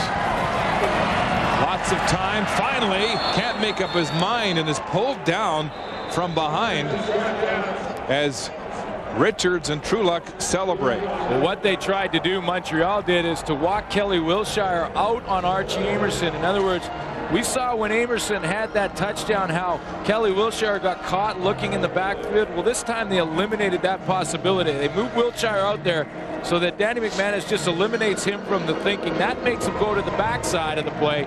No one open over there either, and he takes a sack.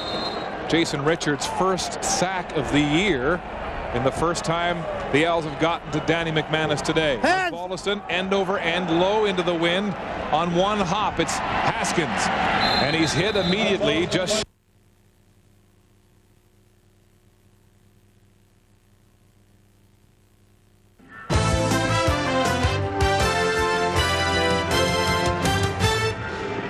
And welcome back to Ivor Wynne as we celebrate our 50th season of the CFL on CBC. Mark Lee along with Glenn Suter and our spotter Rob Trefo here at the press box at Ivor Wynne Stadium. The Alouettes need 2 touchdowns, one with a 2-point convert to tie this game. The time is of the essence. Yeah, there's plenty of time for the Montreal Alouettes, but at this point in the game, they're going to have to start going down the field. We talked about staying with your game plan in the third quarter. Well, they're running out of time now. Anthony Calvillo's got to take some more chances, try and get that ball down the field a little deeper. Tension building on the Alouette bench as Calvillo goes back to pass. Pressure deep downfield. Flags are down. It's way overthrown, intended for Kevin Alexander. Is there going to be a late hit on Anthony Calvillo? Kevin Alexander was basically double covered by Gerald Vaughn and Rob Hitchcock. Calvillo with contact on a receiver.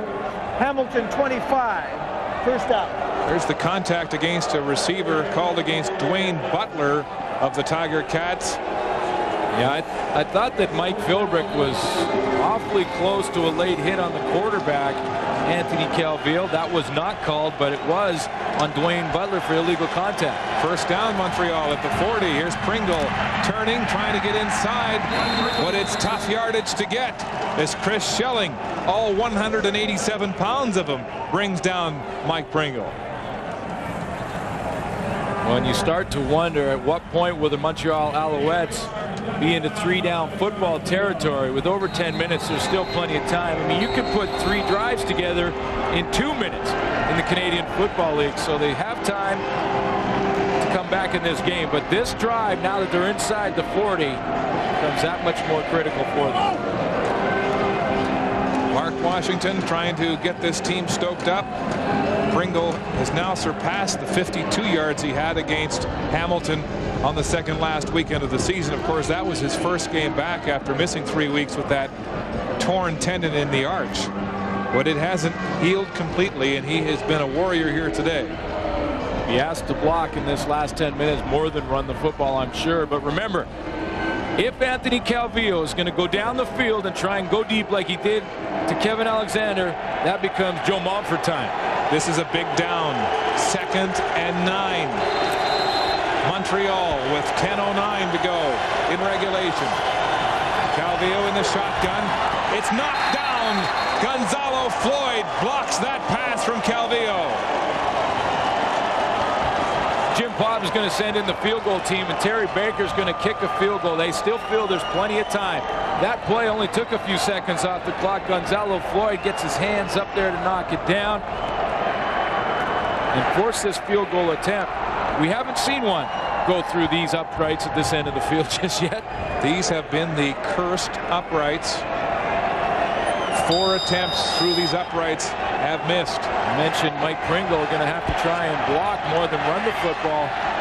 One-on-one with Mumford. Here's the attempt just outside the 45, and it's good.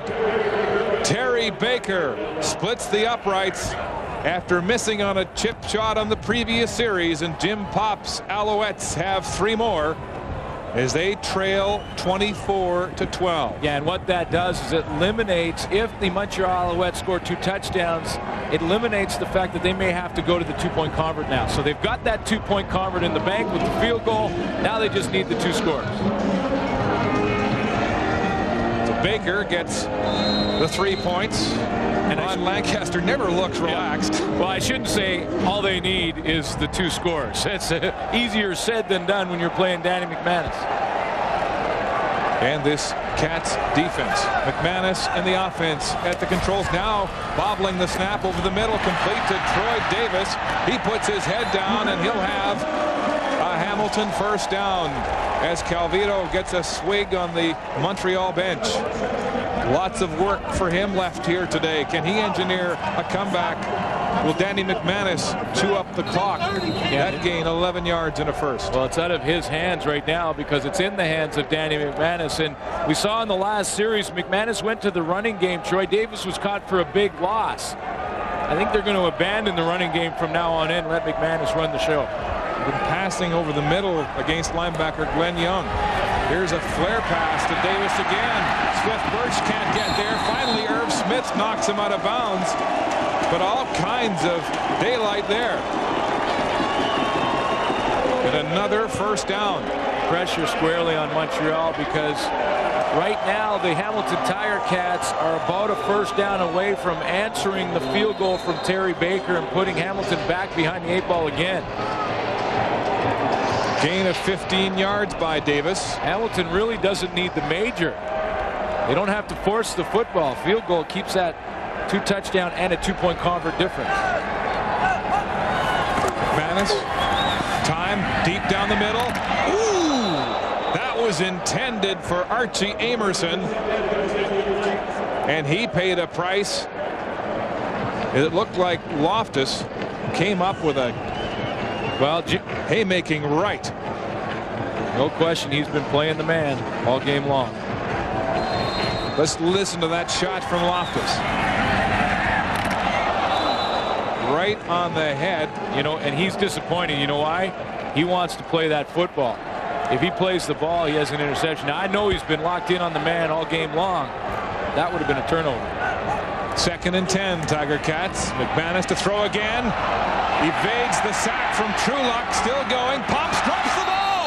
And it rolls out of bounds right in front of Swift Birch III. Well, he dropped it and he hit it out of bounds. And in the Canadian Football League, obviously, it's the last guy to touch it before it goes out of bounds, retains possession. That'll be Hamilton. Trulock nearly had the sack. Spun him around. McManus strong on his feet. Drops, there's that left arm, just bats it out of bounds. You know, it is cold here, the high 3 degrees, and sometimes the leather on the footballs gets really tight, and the balls actually get slippery. We've seen a lot of drop balls here today, fumbles, and that near deadly miscue by McManus. As Hamilton will punt the ball with 7:36 and counting to go. As Balderson gets it away. A good one into the wind. Driving Haskins back to his 15. Haskins straight up the hash marks. Warren Muzica with the tackle for the Tiger Cats. As Swift Birch takes a break. The Owls go on offense when we come back. We're on the road to the Grey Cup with semifinal Sunday. It all ends November 25th from Montreal's Olympic Stadium. Our coverage beginning at 3 Eastern with Grey Cup 50, a documentary on the half-century Canadian tradition of Grey Cup football and the CFL on CBC. The Alouettes hoping desperately that they can be at home at the Grey Cup, but it's a tall order here today. 7:22 and counting to go, and they're down by 12. Hitch pass tipped, it's in the air, and nearly intercepted. Well, Gonzalo Floyd right now doing his best Michael Jordan and knocking balls out of the air left and right. We saw the last series, he got the knockdown, he tips that one up, and Ticats had a chance on the interception. I believe it was Diedrich Mathison had a shot at it. It's that quick play out to Thomas Haskins they're trying to execute. Tough situation for the Owls. 2nd and 10. Here they come. Pressure. Calvillo tries to bail out. He won't get there. Joe Montford with a big sack. You know what's amazing about Joe Montford? We talked about his 86 sacks in the last 4 years in the regular season. 19 this year. He's just been unstoppable as far as rushing the passer in Canadian football. Second to none. But you know that he only had 1 sack in the postseason. That was back in 1996. That's his first one in a long time in the postseason. 2 today. Heads up. The punt is away from Baker. Amerson grabs it, then falls to the turf and is tackled immediately by Stephen Reed. a 38-yard punt. Joe Montford looked very disciplined on that play. He wasn't in the backfield. He was waiting. He was containing. And the quarterback came to him on that play. Talked about what he's done over the last 4 seasons, and 86 sacks is second to none. No one in Canadian football in a 4-year period has registered more sacks than Joe Montford. And what I thought was amazing, looking at the numbers, it was 96 the last time he had a postseason sack. He's on fire. That snuffed another Montreal series. McManus stays on the ground. Troy Davis. Cats trying to run the clock. Short gain of 2, maybe 3 yards for Troy Davis on the play. Yeah, and now the clock is the worst enemy for the Montreal Alouettes. And if Danny McManus can put any kind of drive together here, then it can pretty much seal the deal, especially if he can come away with points, even a field goal. Montreal, right now, the pressure on their defense to create that turnover at least cause Hamilton to punt the football. But then it's hurry-up offense and almost 3 down time for the Alouettes. 2nd and long, 8 yards to go for McManus and the Cats. Ball's away, complete to Darren Flutie, but well short of the first down. They'll be 5 yards short. And so another punt situation for the Tiger Cats. So the defense did their job. Pressure was on them to force the Hamilton Tiger Cats to punt the football. That puts it in Anthony Calvillo's hands. Now, with 5 minutes and 49 seconds left, he's almost got to start getting into the hurry-up offense. He's still down by 2 majors. Will he put his stamp on this football team, as Tracy Ham encouraged? As Balderson's average down to 37.9. The wind has been a factor here this afternoon. He's going right into it. We'll let the clock tick down. Ozzie gets a beautiful spiral away. Deep. Back to Haskins at his own 15. Haskins makes one break. Finally rocked by Sean Woodson, who had a career game last week with 3 interceptions, a touchdown, and a fumble. Sometimes you're the bug and sometimes you're the windshield. Whoa. Sean Woodson came up big time on those special teams for the Hamilton Tiger Cats. Watch the hit he's going to put on Haskins. He just breaks by Kyle Walters, and then here he comes. Pow! Right there to turn him back. Whoa, boy. There's Woodson's numbers from last week against the Argos, including a 100-yard interception return for a touchdown. Here's Calvillo passing across the middle, intended for Ben Cahoon. Incomplete, and Gonzalo Floyd leaves his calling card. Well, Gonzalo Floyd and Joe Montford know the position that Anthony Calvillo's in, and that's that he has to throw the football basically on every down, and he may even be in 3-down territory. So they're going to pin their ears back. You can see Gonzalo Floyd's at the top of your screen, number 90. He's going to come from the top corner. And there he comes. Oh, and Glenn, he got the shot right on the left shoulder. That's the shoulder where he had the torn rotator cuff muscle, and it looked like he was dragging that arm after the hit. 2nd down. Calvillo to pass. Throws it hard. It's complete to Jock Climby, but short of the first down by a couple. Well, decision time for Jim Popp. Is it 3 down or not? And it's obviously, this is where the head coach makes his money. They're taking a look. It's 3rd and a long 2 for Anthony Calvillo. But with 4:32 left, I mentioned it, I really think it's 3 down football time. You've got to go with it. Danny Machocha, the first-year offensive coordinator, getting instructions from the booth. Dan McKinnon up there, the receivers coach, and Tracy Ham offering some advice, but there's some confusion on the field. The clock is ticking down. Well, they don't want to have to waste their only timeout in the second half because they don't have the right personnel on the field. I think what happened was the Montreal Alouettes wanted to go with the big people and put a couple more linemen on the field. They realized they didn't have that opportunity. Calvillo waved them off, and now he wants the receivers to come back out. Tyree Davis went off and is now making his way back to the huddle. So Calvillo has been calling this game, but perhaps confused with the instructions coming from the offensive coordinator. But the clock had ticked down to 0. It is 3rd and 2. A massive gamble for the Alouettes. Calvillo up behind Brian Chu at center. He'll turn, play action. Oh, there's all kinds of daylight. Calvillo hitting Here's Hitchcock, who will usher him out at the 51. What a gamble. Got Joe Mumford. They got him. They gambled. Joe Mumford thought that the Montreal Alouettes would go with their money player in Mike Pringle on that 3rd and 2, and Joe Mumford rolled the dice. He thought, okay, they're going to play to 27. Look at 53 go over there and tackle Mike Pringle, but he didn't have the football. Tremendous fake and a 15-yard gain by the quarterback. This time he passes. It's tipped and incomplete.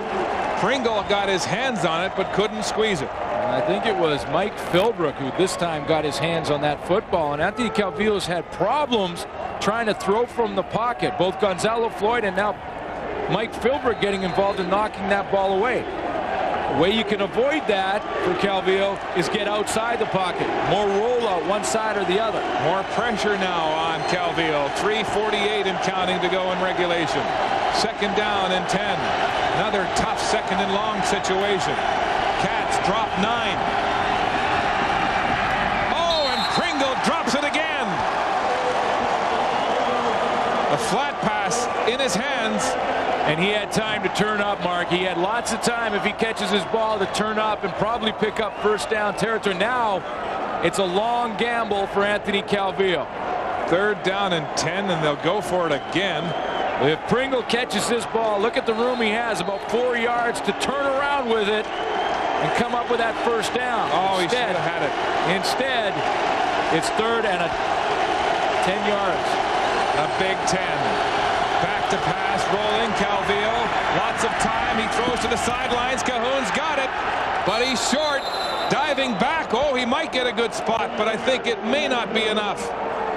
Well, it depends on where they put the football down. I don't think it is. I think it's going to be a couple of inches short. It looks like it right there. Maybe the length of a football. It is Hamilton football.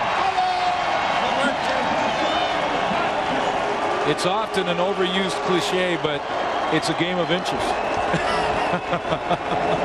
And there was a graphic example. And that may be the 3 inches that keep the Montreal Alouettes from playing in the Grey Cup. Of course, there was a lot of football to be played for them to get to that point. Well, that's what Ron Lancaster was saying yesterday. One thing I love about the CFL, he says, is the games never end. That's right.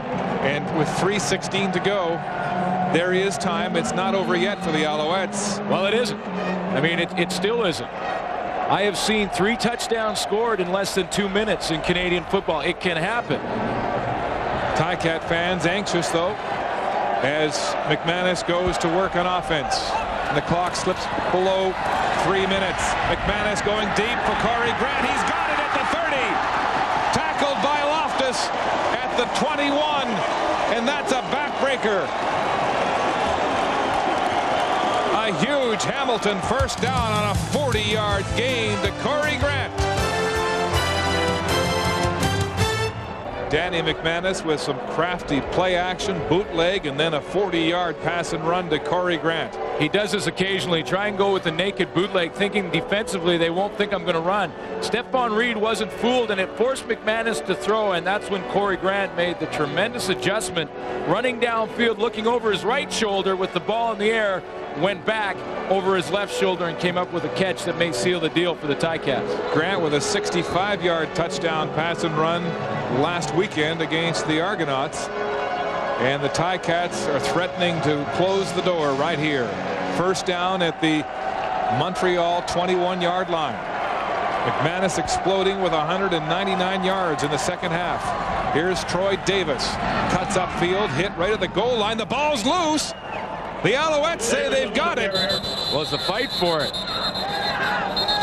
Glenn Young has it. And it is Montreal football on the fumble by Troy Davis. Davis got thrown out of that pile without the football in his hands. And you know that Jim Popp right away told the defense, guys, strip the ball. They're going to try and keep it on the ground and control it, kick that field goal.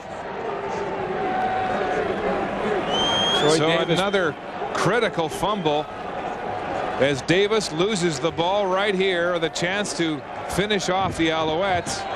Glenn Young grabs it for Montreal. Got up because there wasn't a whistle. Calvillo back to pass for the Alouettes. Wants to go deep, airs it to the flats. It's complete to Pringle. Pringle with a first down and more. Driven out of bounds at about the 36-yard line. What was it that Ron Lancaster said? The games never seem to end. Glenn Young with a souvenir. Here's the scenario. Hamilton kicks a field goal. Even when you look at the turnover ratio, it's becoming a factor. Hamilton kicks a field goal down there where they were well in field goal range. Now it's 2 touchdowns, a single convert, and a 2-point convert for the Alouettes to just tie. And it's getting late. 2:16 to play in regulation. Calvillo complete to Jock Climby, and another Montreal first down at the 50-yard line. Gain of 15 yards on that pass to the veteran Climby in his 13th CFL season. Now basically Montreal 2 touchdown wins it for them. They don't have to go for a 2-point convert. Calvillo back to pass, short drop, it's tipped again and intercepted. Clifford Ivory has it for the Tiger Cats, and that just might do it. Gonzalo Floyd with the hat trick on the knockdowns. Calvillo has had a tough time throwing to his left over the outstretched arms of Gonzalo Floyd, and Clifford Ivory, I think, has ended Montreal's chances at a rally. Gonzalo Floyd is taught as a defensive end, if you're not going to get the sack, get your hands up. He's done it well all game long. This is the 3rd time he's got one of those big mitts on the football, and it may have been the most costly for Anthony Calvillo. He has had problems throwing from the pocket, getting it up over those defensive linemen. Mike Philbrick also knocked one down. This time Clifford Ivory picks up the tip. Ticats take over at the Montreal 50 with 1:58 to play in regulation time and a 12-point lead. Here's Troy Davis. He gets the ball right back from Danny McManus after the fumble on the previous series. And a short gain on second down. Shop online from the convenience of your own home, and you can get Canadian Tire money too. It pays to shop online. CanadianTire.ca. Second down it is, 8 yards to go as the DBs celebrate Clifford Ivory's interception.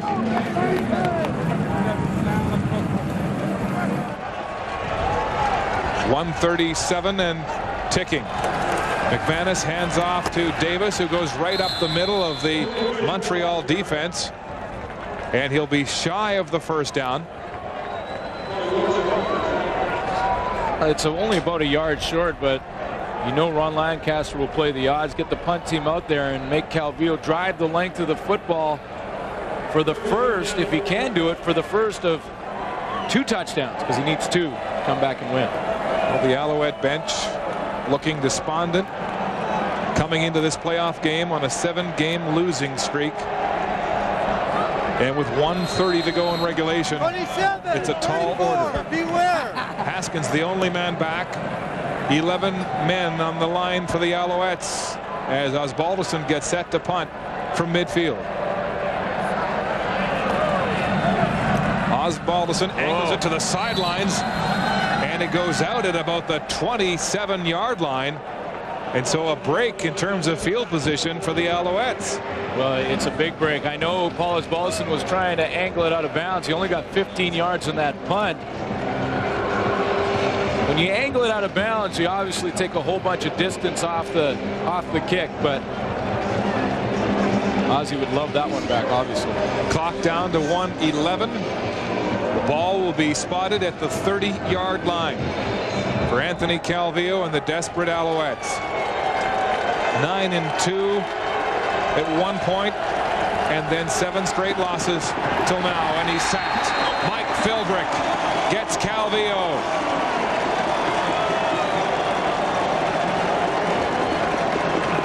Third sack of the day for the Tiger Cats of the Montreal quarterback. Philbrick didn't make that trip to Vancouver on Tuesday. He rested up. He's played a very good game in the middle of the defense. Joe Montfort's been Joe Montfort. Made it tough on Anthony Calvillo. Floyd's had a monstrous day as well. Calvillo complete to Kevin Alexander. but well shy of the first down. It'll be another third down gamble with 52 seconds to go. And the connection between Danny McManus and Darren Flutie working again on this day as Darren Flutie goes over the top and sets a new CFL playoff receiving record. Calvillo throwing deep downfield for Ben Cahoon. Cahoon goes up for a jump ball. It's incomplete as Rob Hitchcock came across to support Brandon Hamilton. And the Tiger Cats will take over on downs. It creates a great matchup, though, for the Eastern Final. The Hamilton Tiger Cats will travel to Winnipeg to play arguably the best defense in Canadian football season long. Danny McManus has led the hottest offense through the stretch. It's a great matchup for the Eastern Final. Question is Rob Hitchcock going to be healthy for that game? He's made some plays in this game, but remember, he hurt his ankle early. This Ticat team completing its third game in 9 days. They have weathered it well, but as you mentioned, Hitchcock, a key player on the defense, playing with an injured ankle in this football game here today. Tiger Cats saying their season really turned around when they learned to win from behind in the second half, winning 4 of 6. Jim Popp unable to stem the tide for the Alouettes as Cody Ledbetter hands off to Troy Davis, who breaks the tackle and keeps going. The Montreal defense now resigned. You know, and defensively, Montreal did not play all that bad. You know, one touchdown from Archie Amerson. Joe Mumford, a couple of sacks on the game. They played well. Defensively, Montreal, they showed up. They played hard. Against Danny McManus, arguably the best. The Alouettes will be looking for a new head coach in the offseason. Some speculation Wally Buono might be that man. Jim Popp has welcomed that idea. Here's Ledbetter rolling on the play action. Swift Birch III collars him from behind. As time ticks to 9 seconds here at Ivor Wynne. Joe Montford and the Hamilton Tiger Cats proving too much defense for Anthony Calvillo as Ron Lancaster gets set to move on to the East Final and travel to Winnipeg. He talked about his concern with only 2 days preparation in this game. Not only physically 3 games in 9 days, but their preparation. They only had a couple of practices. Well, that's back to normal now. They will have the full week to get ready for the Winnipeg Blue Bombers. Cody Ledbetter takes a knee. The clock ticks to 0. The Tiger Cats prevail at home. They beat the Alouettes in the Eastern semifinal 24-12 as Lancaster and Jim Popp shake hands. Lancaster moves on. Jim Popp will have to regroup in a long offseason for this once favored Montreal team. Let's go down the sidelines, and here's Scott Russell. Okay, Mark, and here's Danny McManus. You did it again. You missed some opportunities, but got enough done. Yeah, our defense played real well, especially in the second half. They got us a short field a bunch of times, and we were able to take advantage of it. When you got a defense like that, you don't have to play perfect football. Next week, we're going to have to play a perfect game against the top team, Winnipeg. Third game in 9 days. Did you at all feel ill-prepared or tired as a football club here? No, we're just waiting for Tuesday so we get that day off. It's been a while since we had a day off. I know the guys will be looking forward to it, but practice has been great. The guys came out there enthusiastic, ready to go, and it paid off today. How about the Bombers? They're a good ball club. They're the best in the league. We got a chance to play against them. We're going to have to play a full 60 minutes, and I think our guys over here know that. Andy, thanks. Good luck. Thank you. Andy McManus, and here's Archie Amerson. Found his way back to Hamilton after starting this season in Toronto and made an impact today with 2 touchdowns. Tell us how it feels to be back home and going to the final. It feels good. You know, these are the guys I've been with for all 5 years I've been up here, so it feels good to be back home, and now we got to go to Winnipeg and see what we can do there. Do you feel that there's a little bit of speed with you in there in the Hamilton offense? Is that something that you bring to the club? I think so. You know, I help open up guys like Flutie, Moreelli, and them. So we have a good chemistry, and it's working good for us right now. What about the Winnipeg Blue Bombers? They're obviously a very strong football club. Your thoughts on them? You know, they're a good club, but we have to go up there, and we got to go up there and try to get a win. And your thoughts about being back in Hamilton, just on a personal note? Oh, it's good. You know, I'm just happy to be playing, period. I'm just thankful to be playing. All right, Archie, good luck to you. Thanks. Thank you. Archie Amerson, 2 touchdowns for the Hamilton Tiger Cats today, and the Tiger Cats defeat the Montreal Alouettes 24-12, the final score. So the Tiger Cats going on to the Eastern Final against the Winnipeg Blue Bombers. The CFL on CBC will return in a moment. Hamilton Tiger Cats end the dream of the Montreal Alouettes. 24-12 the final. Now they go west to play the Winnipeg Blue Bombers. How classic is that matchup? We are ready for the Western Final in Calgary. Here's Brian Williams. Thank you, Scott. Hamilton Ticats win this afternoon. Back live with Danny Barrett, head coach of the Saskatchewan Roughriders, the future president, current head coach of the Toronto Argonauts, Mike Pinball Clements. A couple of minutes before kickoff, let me throw out some topics. How about fatigue, Danny? BC, 3 games in 9 days. Well, you know what? I don't think from a physical standpoint it's going to be a factor, but maybe mentally. And that's one of the things that Steve talked about, Coach Barato, that is, talked about, yesterday at the press conference. Hopefully the mental fatigue doesn't set in and they can execute the game plan. Pinball, BC does not have a back with 100 yards rushing in a game. You say, hang on, though, that's deceiving. It is, because now they have 2 guys that have the potential of getting 100 yards, and together they always get 100 yards. And you add Damon Allen into that mix, and then they have a potent running game that's very diverse with Drummond, Millington, and Damon Allen. But I think the key point here is that Kelvin Anderson has averaged more than a yard more per carry than both of those backs. All right, ground control, important for BC. They want to see if Anderson runs it early for Calgary. Danny, talk to me, speaking of Calgary, about a recent win in Winnipeg as it relates to this game. Well, huge, because in a sense that was their playoff game. It was a must-win situation for those guys. They had to win that game in order to even solidify a playoff spot. And so they've actually had a week of playoff preparation already. They beat Winnipeg, and now today I think it's a huge confidence factor for those guys in this game. Pinball, what about special teams? Archie Emerson with that punt return, a factor early at Iverwin this afternoon. It's not windy here, it's warm, it's sunny. Will the special teams be a factor? Special teams makes our game so great, and Antonio Warren has had the best year on special teams than anybody in the league. You need a warrant for his arrest, and he's just a great player. But the kickers, I think, Calgary kickers are going to be a big factor. However, one of those Calgary kickers, Tony Martino, is now in BC. I think you have an even factor. Kicking, as far as field goal kicking, Calgary. And if you go to the punting, Martino in BC. All right, watch out for Warren. At halftime, we'll be back. Scott Russell will have a full report, highlights, and interviews from Hamilton. We'll have more with Danny Barrett and Mike Pinball Clements. We're all set for the Western Final. It's time for Western Semifinal. It is time for the kickoff, the Western Semifinal here in Calgary, the BC Lions and the Stampeders.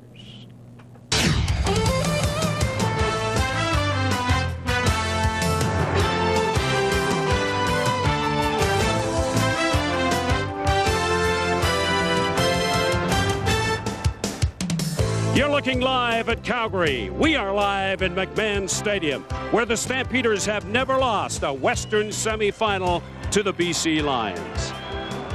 Hi, everyone. I'm Steve Armitage, and welcome to the second half of our CFL doubleheader. This is semifinal Sunday. Well, this is the 5th meeting between the BC Lions and the Calgary Stampeders in a Western semifinal. Calgary have never lost, going way back to 1969. But in the series this year, the BC Lions have a 2-1